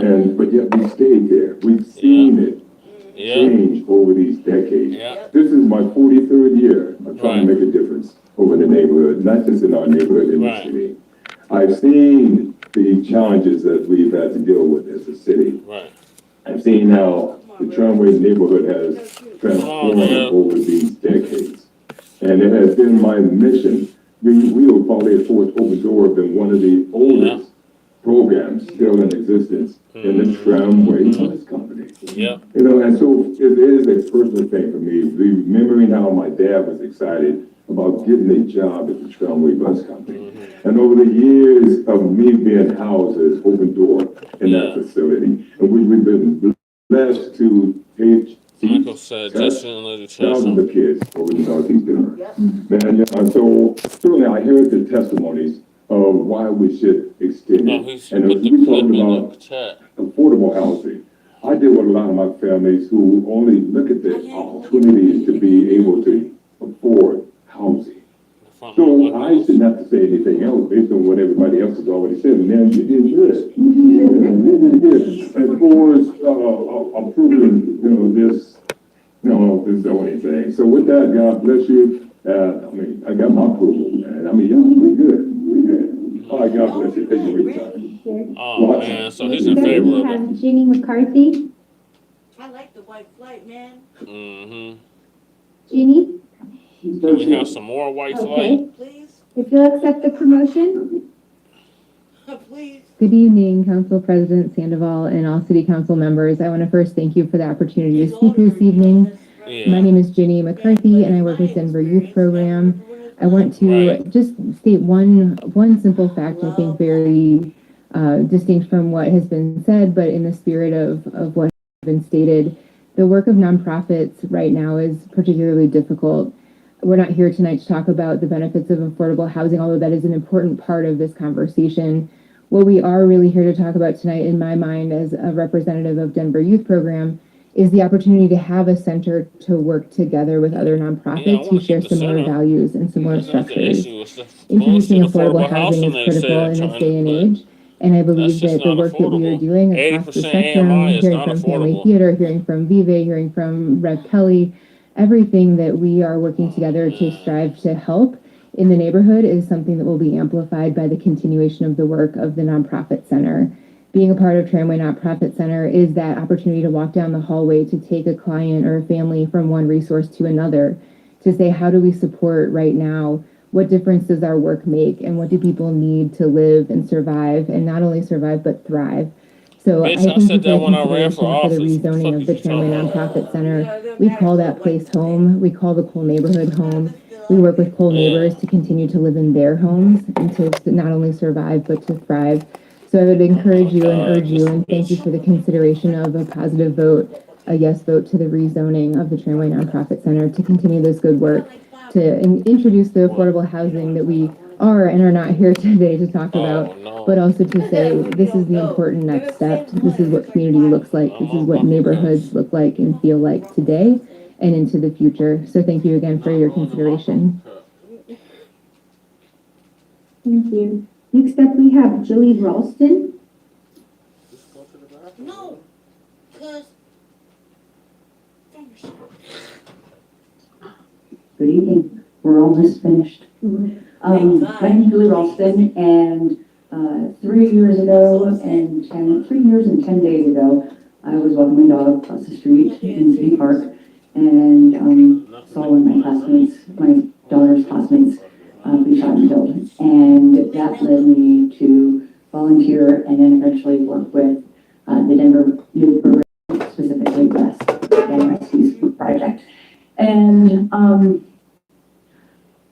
think everybody has given wonderful testimony about why this should just remain. And believe me, I live in a home that has 2 gigantic homes built on top of it, and I have lost my sunshine. I have lost my view. I have dealt with construction. And the kids that we bring in, we do Breast Enterprise Academy. We have this program where we teach them how to create businesses. We've had a cheesecake business. We've had a photography business. We have a t-shirt design and printing business. And I've had kids come up to me afterwards saying, I wasn't gonna make it if I didn't get in this program, if I didn't change. And I've seen them 2 years later, and they're out of trouble. They're doing great. And I just think, we have these programs in Cole where we take the kids with My Outdoor Colorado, which is one of Denver Youth programs, and we connect the kids in the Cole neighborhood to the outdoors. And if we're not in the neighborhood, the kids can't get to us to get to the mountains. Some of these kids have never seen the mountains. They've never gone hiking and snowshoeing and kayaking, things that we so often take for granted. And I just think all the time that, like, if one of those kids that had shot and killed my daughter's classmate had gotten in our program. Michael said something, Kenneth Collins is against lineage based. My classmate, I don't even know who that is. Still be alive. So I urge I don't know you who that to is, Michael. vote yes and keep No. the nonprofits No. in some way alive. No. Oh no, goddammit, no. Next up, we have Diana Pinienda. Oh my God, 39 people. Where are they at now? Hi, thank you very much for having us here. I'm Diana Pineda. I'm the Executive Director and founder of Vuela for Health. Vuela for Health, we are community health workers promotoras de salud organization. And we are in Tramway. We started 9 years ago in the small space that they have, with a really fear that we don't know how we're going to survive to pay the rent. Right now, we are in one of the biggest space. So that is not about the beautiful work that we are doing, for sure, but it's the trust that the community has in us. So we are working with Spanish speakers right now. And the beauty of this one is it's a place that is close to them, but not only for the house, for the churches, for the schools. And they have the trust to be there. And I invite you to go over there. That all the family that we are here share. It's beautiful. You can see all the colors, all the language. Everyone is speaking the way that we can speak, and we don't care. And the community feels safe. And I think that one is for me more and more difficult to hear. We need more places like Rome that you see where can you find a community space in them. Where can you find a this type of organization, a non-profit, where the community lives? And that is something, an example that I want to put in you. Vuela for Health, only Vuela for Health. We enrolled more than 2,000 participants in Vuela for Health, Colorado. We continue enrolling for Medicaid Colorado to our kids. So really our community trusts on us. And that is something that is really sad because yes, Tramway disappeared. Yes, it's going to be really hard for the nonprofits. Where we're going to go. But this is fair for our community right now. In the moment that we are living, I know it's difficult to parking. I know it's difficult to be around the community. I know when we have a helpers over there, when we bring them for help, we bring the mammograms, we bring the city of Denver. We are working at tons of focus groups in that building. And you know why? Because community trusts in us. They don't go for Tramway. They go for all the organizations that we are there. So I feel really Tramway, it's a place that the community trusts. It's a place that the community can go and really find someone that can smile.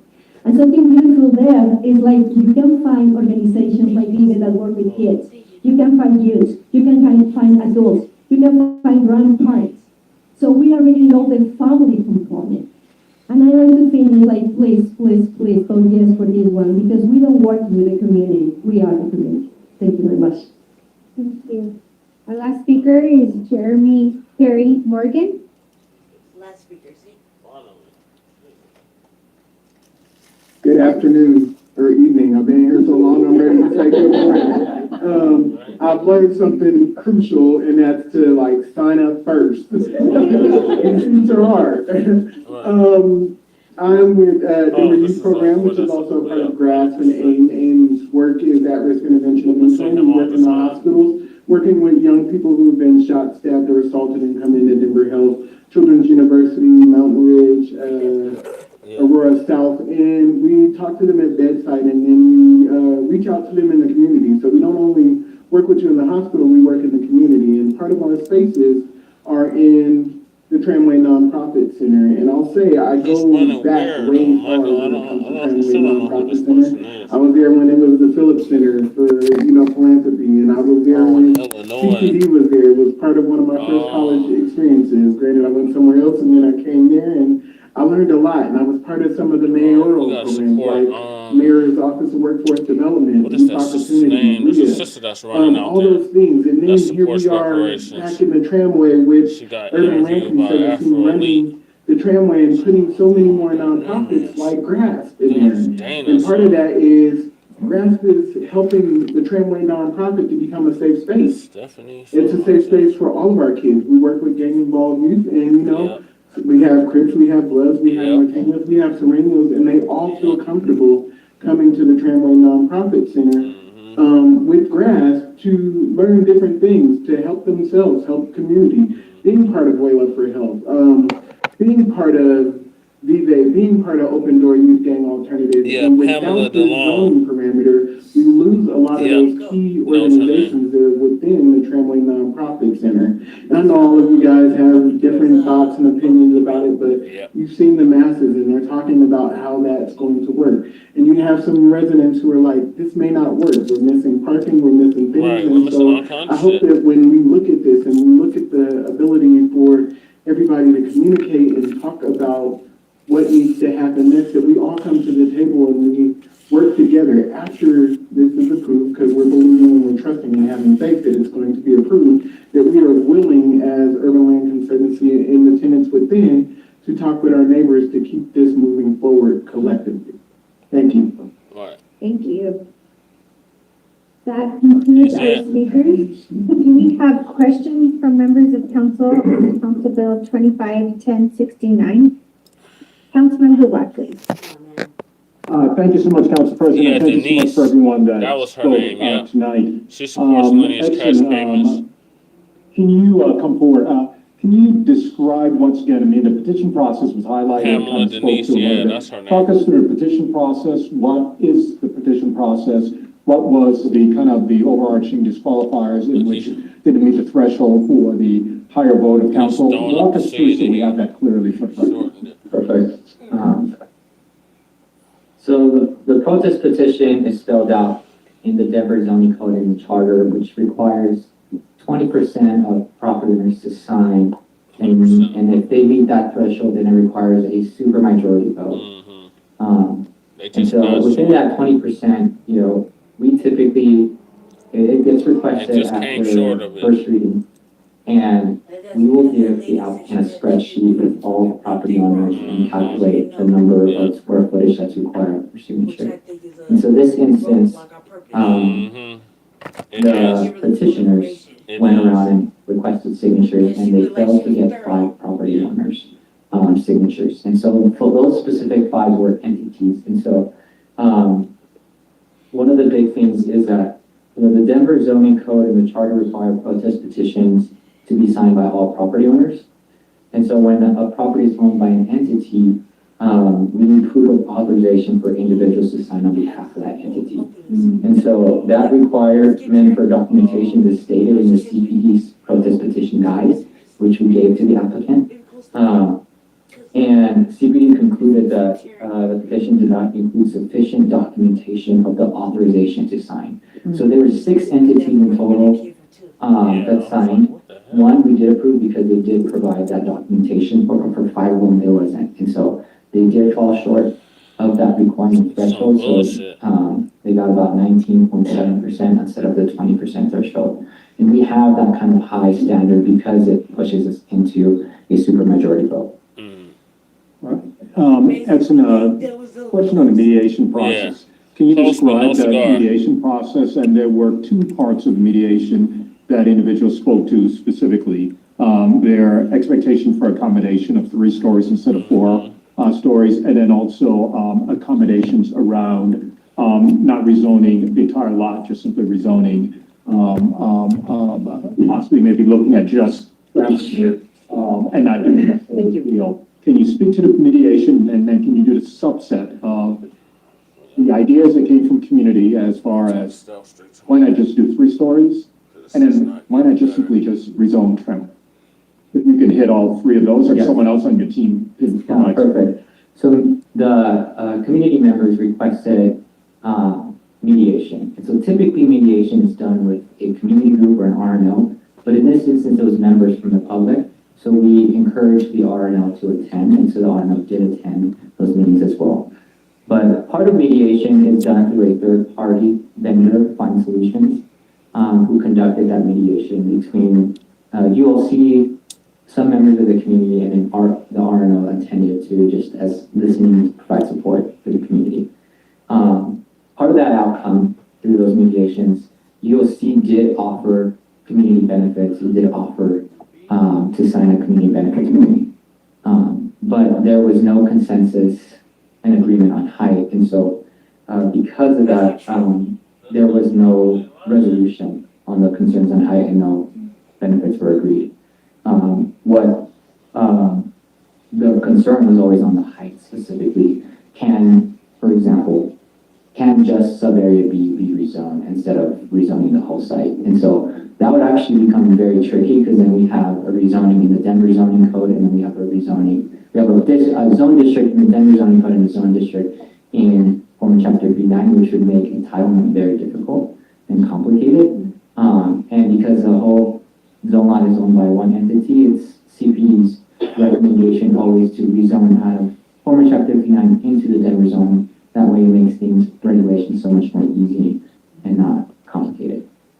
Just two more questions. Can you describe the parking accommodations? And then my final question, I need someone to walk us through once again the affordable housing plan. There are a few things that were said in public comments. I want to make sure it's clear what is involved in the affordable housing plan, especially the level of affordability and the prioritization process that's part of that. So first, parking accommodations. Can you describe what those are? So I can speak a little bit, and I'll probably have to kind of talk a little bit about parking. But since we've had, one of the biggest stresses since UOC came to us for rezoning a few years ago, where there was parking concern of how many units can the site accommodate. And since we've had some parking minimum amendments that we've done to the Denver zoning code as far as statewide requirements that have happened, the site does not require any parking requirement, but that includes committed to doing parking. So I can give the applicant team to come talk about what they're considering parking and what they're discussing parking mitigation. All right. Throw a slide back up. Hi, thank you, Councilman. Do you mind introducing yourself? I'm sure, Andrea Burns with USC. The Medici Communities Development Proposal includes 48 parking spaces right now. That would be between the tramway building and the new housing development. And we also have an agreement with Medici to do shared parking for that sub-area C. That is tramway parking, tramway employee parking during the day, to do shared parking at night for the residents of the new apartments.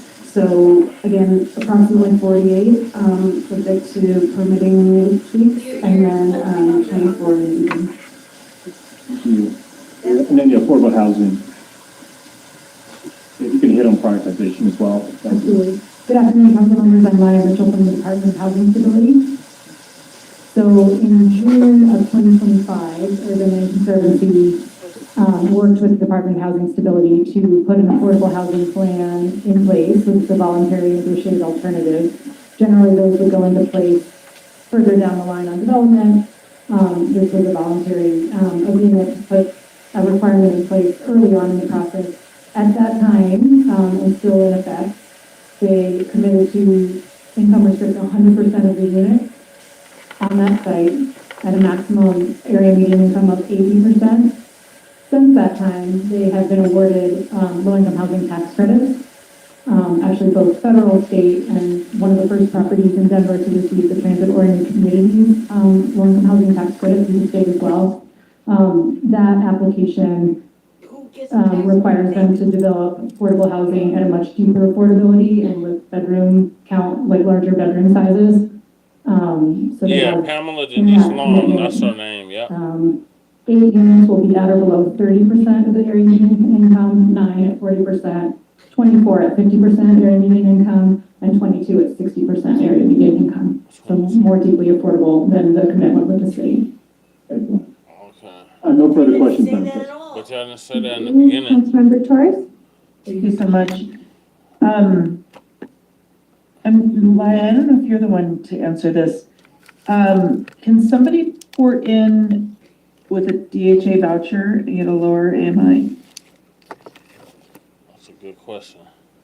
Okay.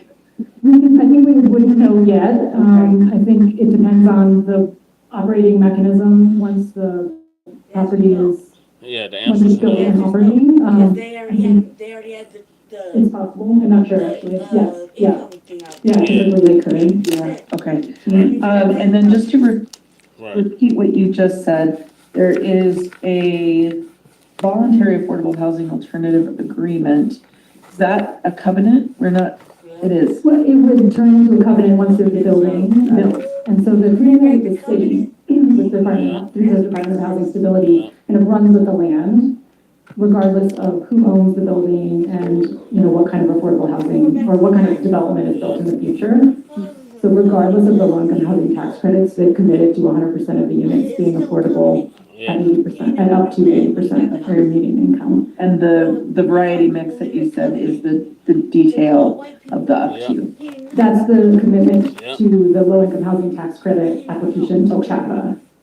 So in order to receive those low-income housing tax credits, pending construction, that is the unit mix that they apply for and receive credits for. Perfect. Thank you for clearing that up.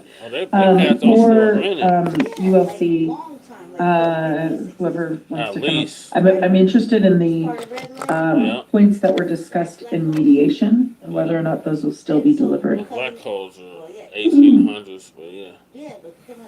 Even though they weren't agreed to with the group. Yeah.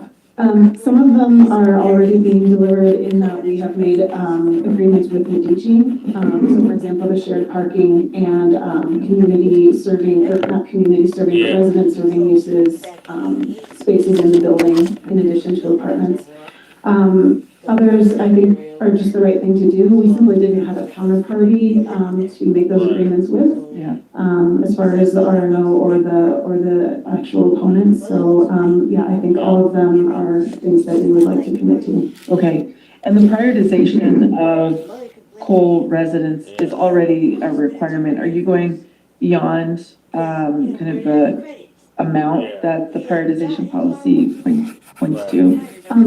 It's my understanding it's not a requirement, that it's an option, but host could maybe speak to that. That would be something that Medici would do through the course of their lease up, but we're very interested. As you all know, the Wyatt Academy is right next door. We would like to provide housing for Wyatt families and folks who are in the neighborhood already or recently displaced. So it's very much our intent to do that. Okay. There was one mentioned in there and I didn't know what it meant. Shared use opportunities at the Tramway Nonprofit Center building. What does that mean? Yeah, one of the things we heard through community engagement and mediation is that while there are many, many wonderful programs and services inside of Tramway, folks who don't need to take advantage of those services or aren't engaged with Tramway see it as kind of a black box. There's no visibility for the kind of average user. And so we wanted to welcome the community into Tramway and be able to offer the largest conference room, for example, for RNL meetings and other opportunities like that to just open Tramway's doors. Okay.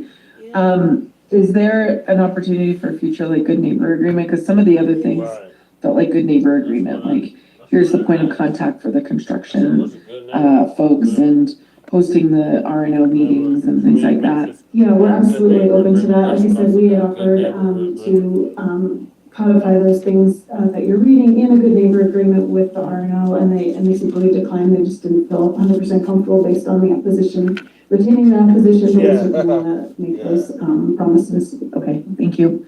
Those are my questions. Thank you. Councilmember Prioritization. Policy. Yeah, will you just cover a little bit more of what the difference is? And I apologize, I meant to speak to that earlier. Councilmember Watson's request. So the prioritization policy passed in 2022 in Denver as a way to address displacement pressures, and so it applies to buildings over 100 units or any residential development in the area vulnerable to displacement, as well as projects that receive city financing, like gap financing through host, which many affordable projects do.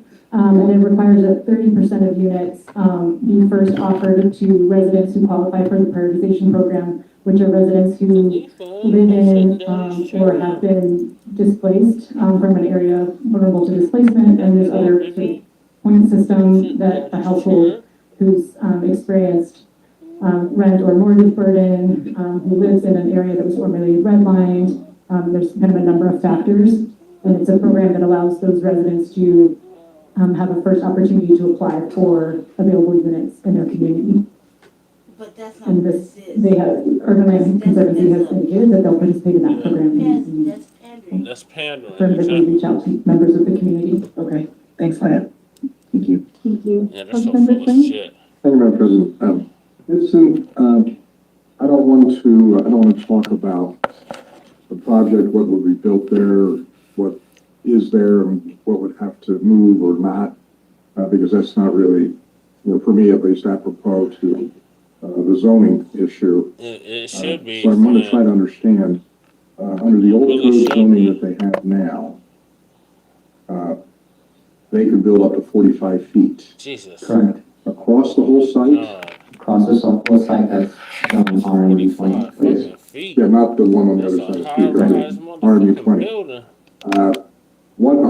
The staff report mentions setbacks or some other things might be different than this district. So what would be the setbacks? So typically there are setbacks with RMB 20, but because there's a waiver with this zone district, it caused 0 setbacks and 0 open space. So it would be right on the property line. Under the existing zone? Under the existing zone. Okay. I don't remember reading that, but thank you, that's helpful. So, under the PUD, or I'm sorry, under this rezoning, you would be building 4 stories on just the portion that was the old streetcar barn that got demolished. And preserving the 1-story tramway bus barn building. Correct. And so technically it's 1.5 stories. There's like a mezzanine, so it's like we say 2 stories, but when you look outside, it looks like 1 story. So it preserves that existing structure, and then the vacant side will follow the UMX3 design standards. All right, thank you. I just want to make sure I clearly understood. Councilwoman Rodriguez? Thank you. Don't leave it. My question is, why were they all grouped together? Why not 3 separate? They were grouped together because they've been operating all together and it's owned by the same entity. So typically it just makes the process a lot more smoother. That's kind of the main rationale. And given that it's from chapter 39, we want to move into the Denver zoning code. Thank you. And then for ULC, when it was anything about the waiver or setback part of the negotiation that the neighbors wanted? If I understand the question, the waivers are in the old code. We didn't discuss the waivers from the old code. Setbacks were something that they were interested in, and a height reduction, like anything that would shrink the size of the building was something that they were interested in. I don't want to speak for them, but that was what we heard, at least through that person. And was green space part of what they asked for in the negotiation? Not in particular that I remember. I think just open space or I don't remember green space being part of it now. And the waiver is still going to be active with the new zone, correct? No, but didn't you say that there would be no setback because of the waiver? So if it gets rezoned, then the waivers would disappear and they would just follow the URX3. And the URX3, there's a 0 setback by side, front, and rear. But it does have built-in requirements for the frontage. Now that they're being grilled, now they got all this. There's no setback from a protected zone district. There is not. There is a protected district setback only if it's adjacent to a protected district. In this instance, because it's 1 block and we have the tramway, it's not a protected because district. the protected zone district's across the street, it doesn't count. Yeah, correct. I did have a question for host. You mentioned number of bedrooms. What was the commitment there for number of bedrooms? And how many and at what AMI? ULC can also jump in here, but this was from the That's normally what I would ask. application to CHAPA and the awarded tax credit. So 8 studios, 29 one-bedrooms, 22 two-bedrooms, and So wait, slow down. Yep, eight studios. At what AMI? I don't have the exact matrix that Exactly. doesn't have the Exactly. AMI, but I See, I don't know have what the the fuck numbers she of talking bedrooms about. and then the numbers of Cause that's some AMIs. I bullshit. think they're roughly 8 proportionate. studios. Would you like me to, okay, 8 studios, 29 one-bedroom units, 29 one bedrooms. 22 two-bedrooms, 22 and 4 two bedrooms. three-bedrooms And 24 three bedrooms. available at AMIs of 8 units will That's be over. at or below Over 30% the amount AMI just for the said. most easily affordable units. Yeah. 9 at 40% That math AMI, ain't even math right. 24 at 50% AMI, and 22 at 60% AMI. Where did 80 come from? And then this question is probably confused. for ULC. One of the things that was brought up was that there is family units, but there isn't any place for children. And that the school next door changed their playground off school hours. Is there any space for children to play or? Yeah, houses for families. The building's still in concept, but I know that Medici is planning to do, communities, residential spaces other than apartments in there. So community rooms or fitness, I'm not sure what they'll end up with. The Tramway Nonprofit Center does have a playground, that is in use by, one of our tenants, which has been, the Early Childhood Education Center, which we hope to be the new Early Childhood Education Center. There might be an opportunity there. And then apart from that, there are several parks quite nearby, but there is not a playground directly affiliated with the new apartments. If that's the question. Yeah, how many parks are and how nearby are there? We did an analysis of that. I don't have it in front of me, but there are a few parks within a few blocks of the building. Oh my God. Thank you, Council President. At 80% AMI, you better The hearing, may I? Go ahead. Thank you, Councilmember Floor. I'll be there, this is a little bit late. The 39th Avenue Greenway with several kid spaces is about 3 blocks from there as well. And so it's an entire strip from Franklin all the way to, help me? Oh, yeah. York. York, so I don't know how many, that's like 10 blocks. Wait, is it a playground? There are playgrounds, there is green space, it is a fully active space. Yeah, they gotta walk. And then there is a park about 2 blocks south of there as well, so there's plenty of, Square. Russell Square, yeah.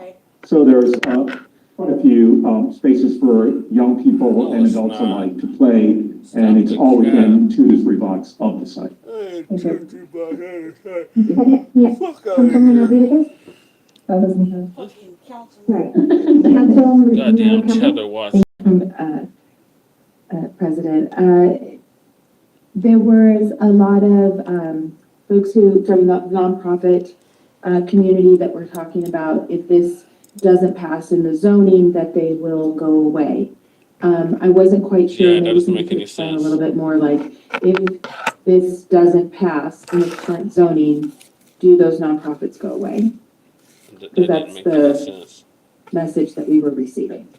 That didn't make no sense. So yeah, so the current existing uses and tenants in the tramway exceed the requirement of RB 20. The existing zoning has a 10,000 square foot office space requirement, so they exceed that right now. And so the rezoning would help them to be compliant. So they need to be rezoned. Yeah, they would be in violation of the code. Right now, because they're in through the rezoning process, we see that as them trying to fix that. If they attempted to zone, but they would be in violation of that. So it's 10,000 square feet for all of the tenants that would be there. Yeah, so then at that point, 60,000. if it doesn't get done at that point, they would have to work with the city to reduce the number down to 10,000 square feet. And align with the code. Pretty much. And that's good. Thank you. And I don't know if you want to add. I don't know if you, yeah. Yeah, the limit, excuse me, Aaron Martinez, ULC. Yeah, like Edson said, the limit is currently in current old code. 10,000 square feet, we currently have 60,000 square feet dedicated to all nonprofit uses. And beyond that, some of those uses are not allowable uses in current code, like the workforce development. I mean, stuff that's been there for a long time, but just was not permitted in the 1950s code. Anything else I can answer for you? That's good, thank you. There was a lot that was discussed, so thank you. Thank you, Madam Chair. Thank you. I just have one question. Historic Denver came and testified, but if I remember correctly, I'm trying to look at the exact part. This is not historically designated, is that correct? It's in the state, but not locally. Oh, it's state designated. Is ULI thinking of going for historic designation to get historic tax credits?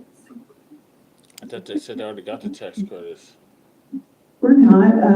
The building has been altered in many ways over the years, over almost 100 years by several different owners, and many of the remaining elements of kind of its historic nature are no longer there, but that was why we wrote those requirements for ourselves into the PUD to retain what remains of the historic elements. We did work with the landmark preservation staff at CPD for them to help us identify what those most important elements are so that we can retain them. So that was our way of preserving them without going through landmark process. Okay, and then one last question for the new, since the current building is not historically designated, it doesn't go through landmark review. Do you have regulations or design aspects within the PUD for the new building? Because what I've heard from community is they want some type of predictability, right? And so when you have a 4-story massing and you have a shoddy developer that is not within this neighborhood, so do you have any design guidelines or design elements within the PUD for the new building, not the tramway building? Does that make sense? It does. There are no design guidelines. There's no design district that applies to this site. We did select Medici as our developer in part because of their quality work. If you're familiar, they did the Evans Station lofts down in Oberlin. They have a plan and have renderings to do a brick building here in kind of homage to the Tramway Nonprofit Center to make a design decision that feels compatible with the Tramway Nonprofit Center and the history of the neighborhood. So that is our approach. There are no, otherwise all of the design and architecture of the building would be guided by the base zone district, the underlying zone district in the PUD. And would that be 3-sided architectures? Because sometimes when you get a building, you don't have all 4 sides with brick. Do you know on the renderings? Yes, it's brick on all sides, but I don't know. 4-sided? Okay, awesome. I have no other questions. Let me go back to my script, right? Given no further questions from members of council, the public hearing is closed. Comments by members of council on Council Bill 25-1069. Councilmember Watson. Thank you, Madam President. First of all, thanks to everyone, the 39 folks that showed up today, virtual and also in person, and the hundreds of folks that participated throughout the last, I think it was stated like it was 7 months. I think it was a little bit longer, about 12 months from my staff was texting me dates of initial contact of outreach. And so thank you all for the 12 months of engagement. I have a few things I want to make sure I hit. So I'm going to look at my phone. I understand the voices of our community. I live in Weir, just about a block outside of Cole. And the tough thing with this one is that there was not consensus on this development. And I know that the folks on all sides of this issue invested a ton of time, and I want to stop and respect that time first and foremost. As a council member, the other tough thing is I can't engage. And as much as I watched this process for almost a year, I individually, after the pre-application, cannot lead in. My staff can audit, maybe answer a question or two from folks, but we cannot actively engage. So we simply watch this very long process from a little bit afar with my staff auditing. My decision tonight is, as a land use commissioner, has to be based on the 3 criteria. In this case, the four criteria because of the PUD. I want to first start by saying a kind of a moment of personal privilege. James Roy stood up and spoke here, and it makes me feel extremely old. James Roy Jr., I should say, because I met his mother back in 1988, and I think he was a baby at that time. And so to see him standing here speaking, well, shows my age. I want to start first. I love the Tramway Center. Been engaged with Tramway Center pretty much all of my time in Denver, and not just the center, but someone so eloquently stated the families that are in there, because the nonprofit is part of community.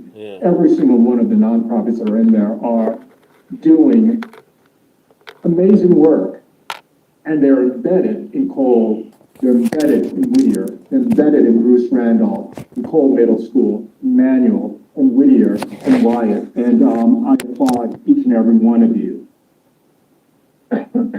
When I think of the opportunity for the prioritization policy, and we look at placement and gentrification within the Cole Whittier communities, and that we are leaning into the ability for 66 units or deeply affordable because of the LIHTC piece.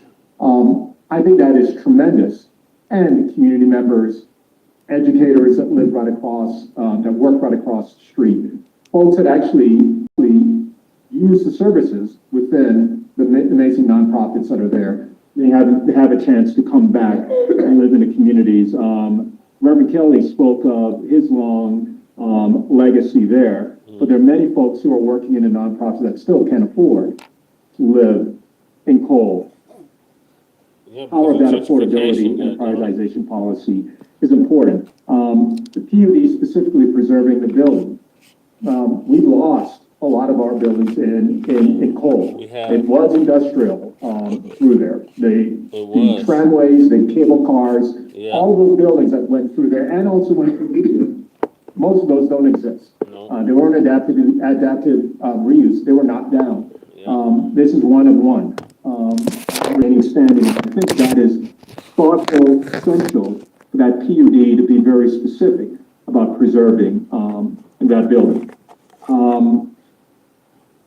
My office will, if this is approved, I'm going to put my ask at the end of my comments forward. We'll engage in the Good Neighbor Agreement process. That will be part of what Councilmember Torres brought forward. The ideas elevated by community and by the applicant and through the mediation, these are things that can be codified in that GN, and I look forward to engaging with each of you as we finish our comments and we go to a vote. I wanted to stop and thank Katie Hanna and Brian Kraft. I was looking around because the way this room is set up, I can't see folks sometimes over there, and I don't see either one of them still here, and you might be viewing, or at least you're going to do review the recording. Thank you so much for your engagement.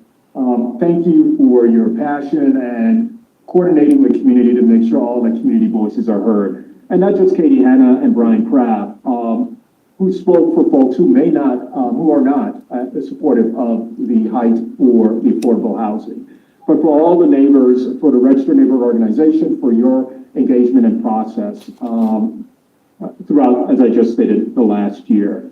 I want to make sure that we keep this level of engagement through the neighborhood planning initiative that Cole has the opportunity to participate in and identify for Cole specific what are the things that we want in our communities. So we're no longer looking at the GES plan as one of our area plans for adopted plan. We're looking at our neighborhood Cole's plan. So I want to hold all of you into our NPI process to become navigators, to become a part of our advisory committee.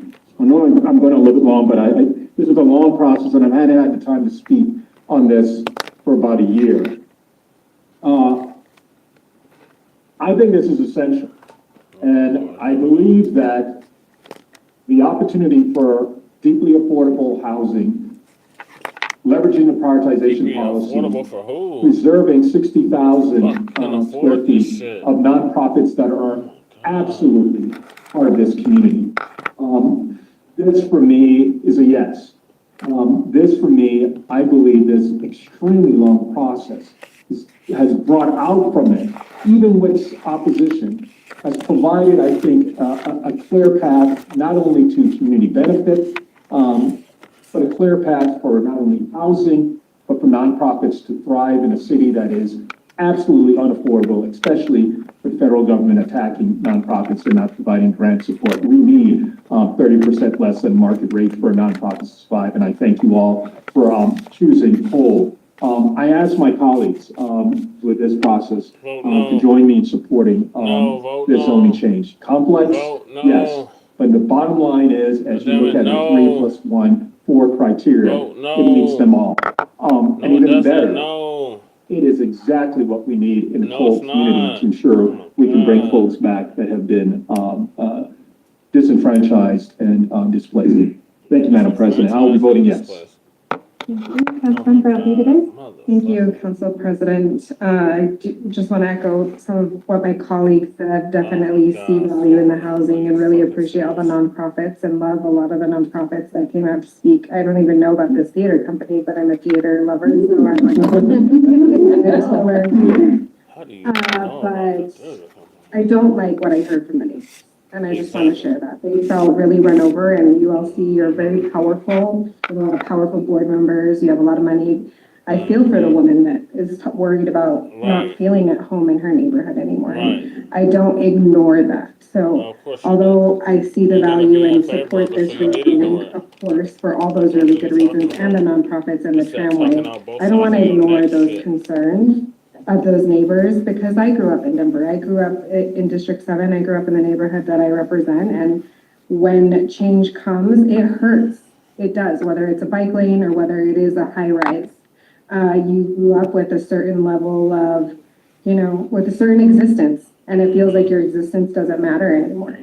And so when I talk to some of the neighbors, I am concerned that, they were ignored. That's how they felt. And so that means something to me. And so I just want to echo, please try harder to get through those mediation processes and come to an agreement in the future. Thank you, Council President. Thank you. Councilmember Parody? Yeah, I was really grateful for the amount of information that we got about this at the committee stage, and then at this stage, because there is a lot of pieces here. But turning, like Councilmember Watson, to the factors that we consider as land use commissioners, I just want to respond to some of the concerns that people raised about Blueprint, for example, Blueprint Denver saying that PUD should be an exception, and they should be, and this is an exceptional circumstance. It is actually definitionally an exceptional circumstance, because the old zoning is itself bespoke. It's old Chapter 59, and it doesn't. There's no particular zoning that matches up well with both what's already happening within the tramway building that we deeply need to preserve, as we've heard tonight, and with the funding that has been obtained to build affordable housing.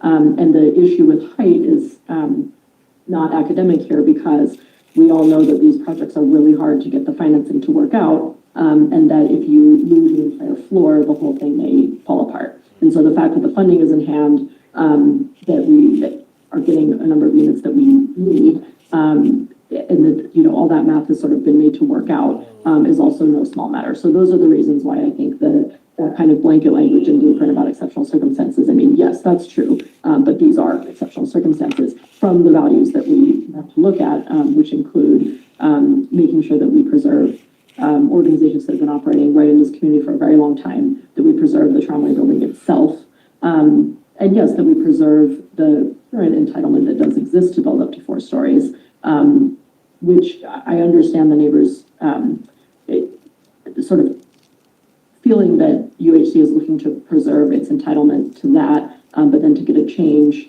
to be able to incorporate the nonprofits. But the thing is that I support the values behind both of those pieces. I also really want to say to the neighbor from across the street who testified about losing her sunlight that my heart goes out to her. That is one of the things that happens whenever development happens in cities, is that the changes impact other people in different ways. And it is always hard to be the person that impact falls on. But we have to balance the impacts across a lot of different Denver residents. And it can be really hard to do that, but that is our job. I think also that to me, it matters in that analysis that there has been an entitlement to build on that lot to 4 stories. And so that's not what we're actually changing up here today. What we are doing is changing 2 things. Number one, making sure that the zoning fits somewhat better into our code and our permitting processes, even though it's a PUD than the former Chapter 59 would. And we are hearing out former Chapter 59, which is always a goal. And then also preserving the operations at Tramway, which are just incredibly important. So I feel clear about my vote, but I do really appreciate all the engagement from everyone who came to spoke. And it was great to hear more about a lot of your organizations, incidentally. That's a side benefit to all of us. I also live not too far away within District 9. Watson is my neighbor, and appreciate that beautiful building, and I'm glad to know a little more about what goes on there. So thank you, Council President. Thank you. Council Pro Tem Member Campbell. Thank you, Madam President. I really appreciate everybody who came and spoke, and I know a lot of people have already gone home, but I just appreciate that those of you that are still here, that you've and shared your voice. I do think that it's difficult to hear about a development that's coming forward, or this conversation where there's tension and we haven't quite, it still seems like it's there, and haven't quite figured it out to be able to make sure that everybody's, satisfied and happy. However, I do believe that the Tramway Center is a special place. I have spent my whole career in the nonprofit field. I've worked in the Cole neighborhood. I've worked at the Tramway Center. I've, have worked with a lot of the different organizations. And I think the value that is being brought by maintaining it as it currently is, and having what you could visibly just see and feel and was palatable of a community of nonprofits that have that synergy, that work together, is part of the sauce that makes this work. The space of building the additional affordable housing, I think that this is a place, somebody, I think you said it, Diana, we are working with community, our community. And I think that holds so much value and truth to a lot of the work that's happening within the Tramway Center. And I would hope that as this development or should be voted forward and so forth, that will continue to be a foundation of not just for the nonprofits that are there, but how ULC brings in new residents that are living there and having that connection with community, both inside and outside of what that development is. So I just appreciate everybody for their time and effort during this process. But I will be on this tonight. Thank you. Thank you. Next up, we have Councilman Said no. Thank you, Madam President, and thank everyone for being here tonight. Yes. Council President Pro Tem, I'm on Zoom. I just want to mention that there are several people who did testify in person who are also now on Zoom. So there is definitely interest in this particular topic. I also want to thank those who educated themselves for this particular conversation.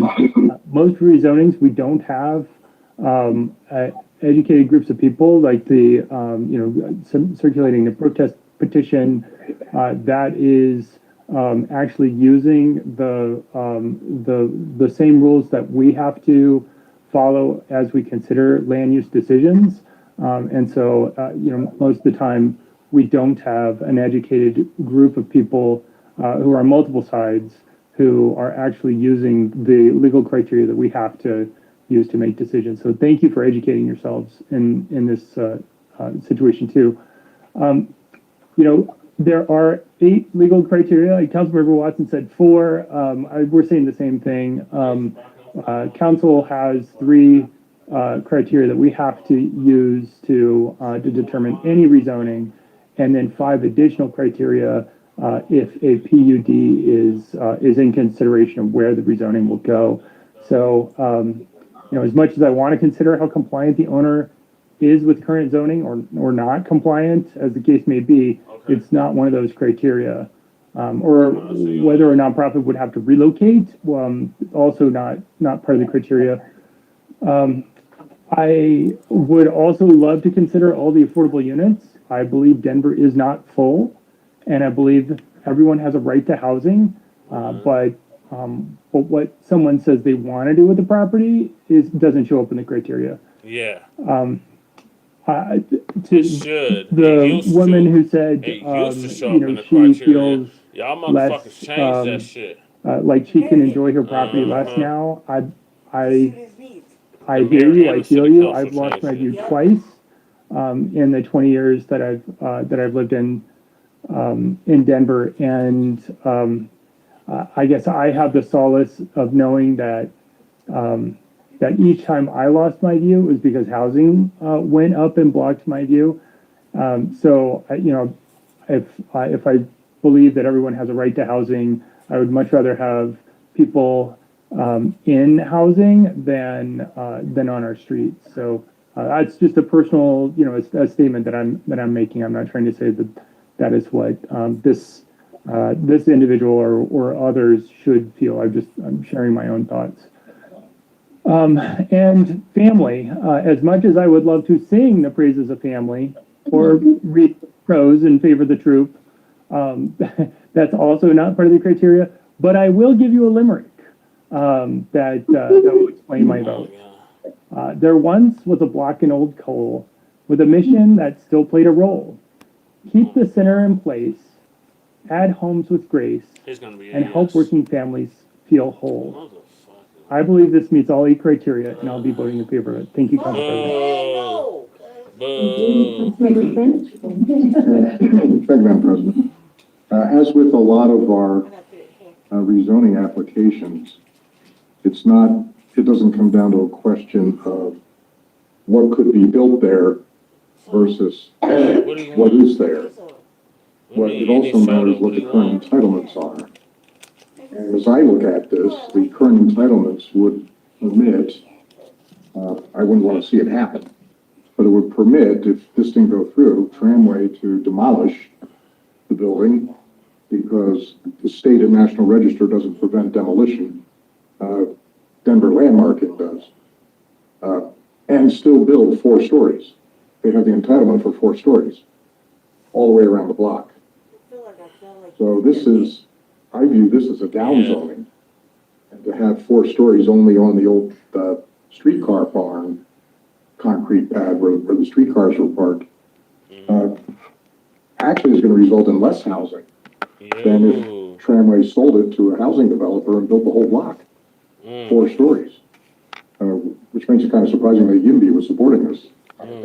Right. So, it's gonna be a no. I see this as a win for the neighborhood in terms of all the nonprofits that have been operating in Tramway, apparently in violation of the and staying there. And I also didn't know about the theater group, and as someone who found his voice and his wife's profession by being involved in community theater, thank you for bringing that to our attention. It's such a valuable area for young people to find themselves, as I did. I used to be young at one point.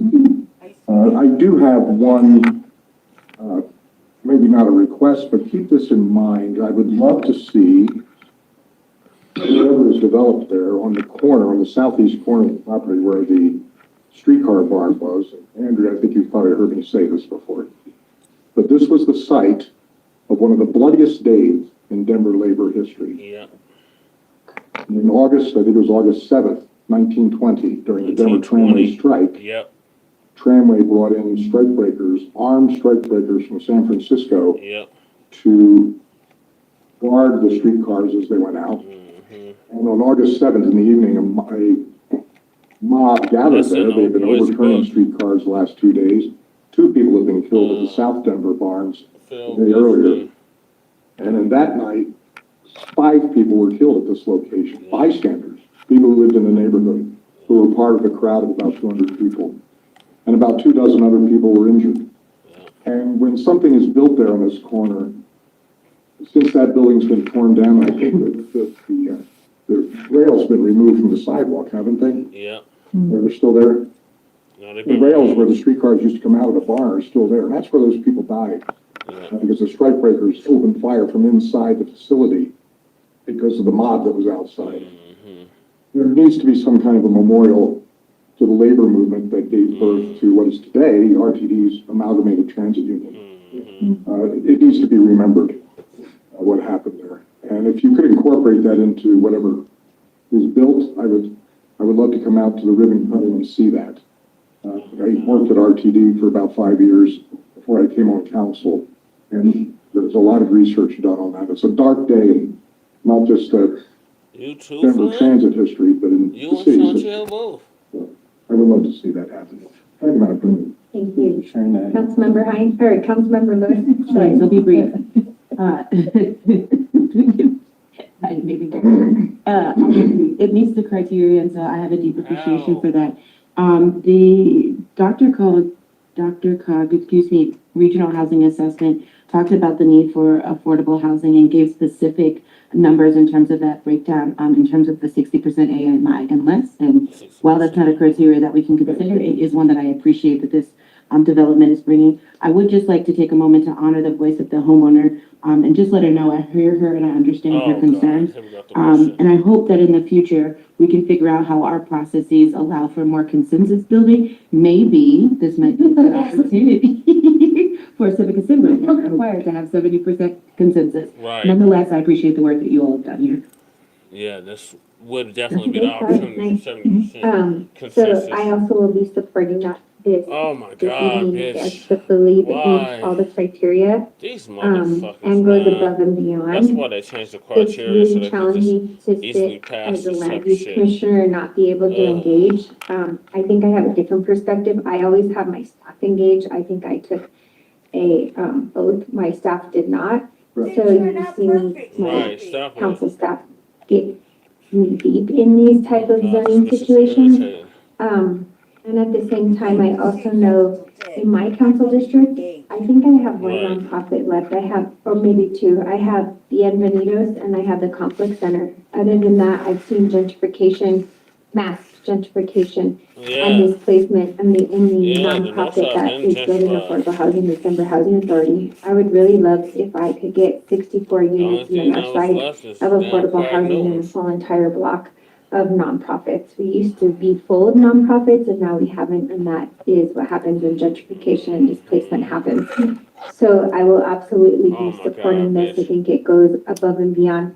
And I just want to say this for the record, this is why we need small area plans for these areas. That's why I've been working so diligently to get a small area plan on the west side of Federal, because in these areas that have seen rapid change and displacement and Yeah, rapid gentrification, gentrification. to only have Blueprint Denver guidance really pits community against the planning department and against city council. And that's why I'm just gonna continue. Oh, I've been My paying to colleagues get are y'all gonna say this motherfuckers. until I'm blue in the face, because I think we need to hire more planners and we need to have neighborhood Yeah, plans bitch, throughout please. the whole entire city ASAP. Yep.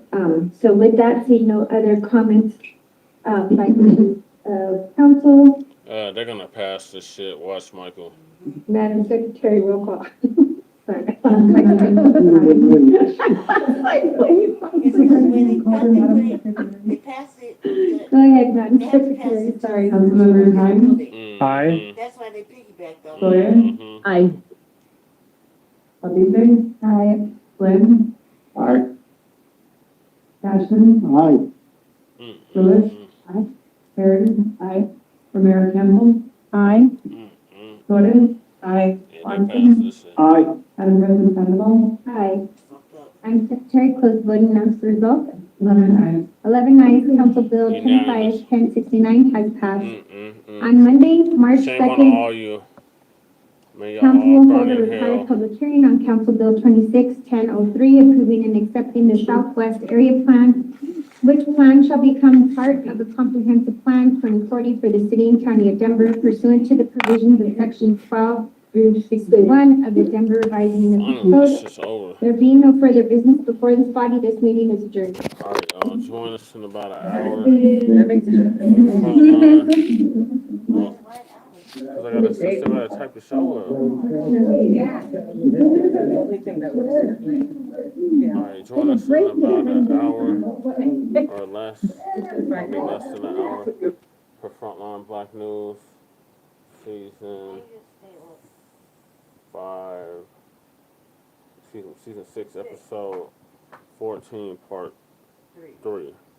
So we'll see y'all then. Peace. How are you?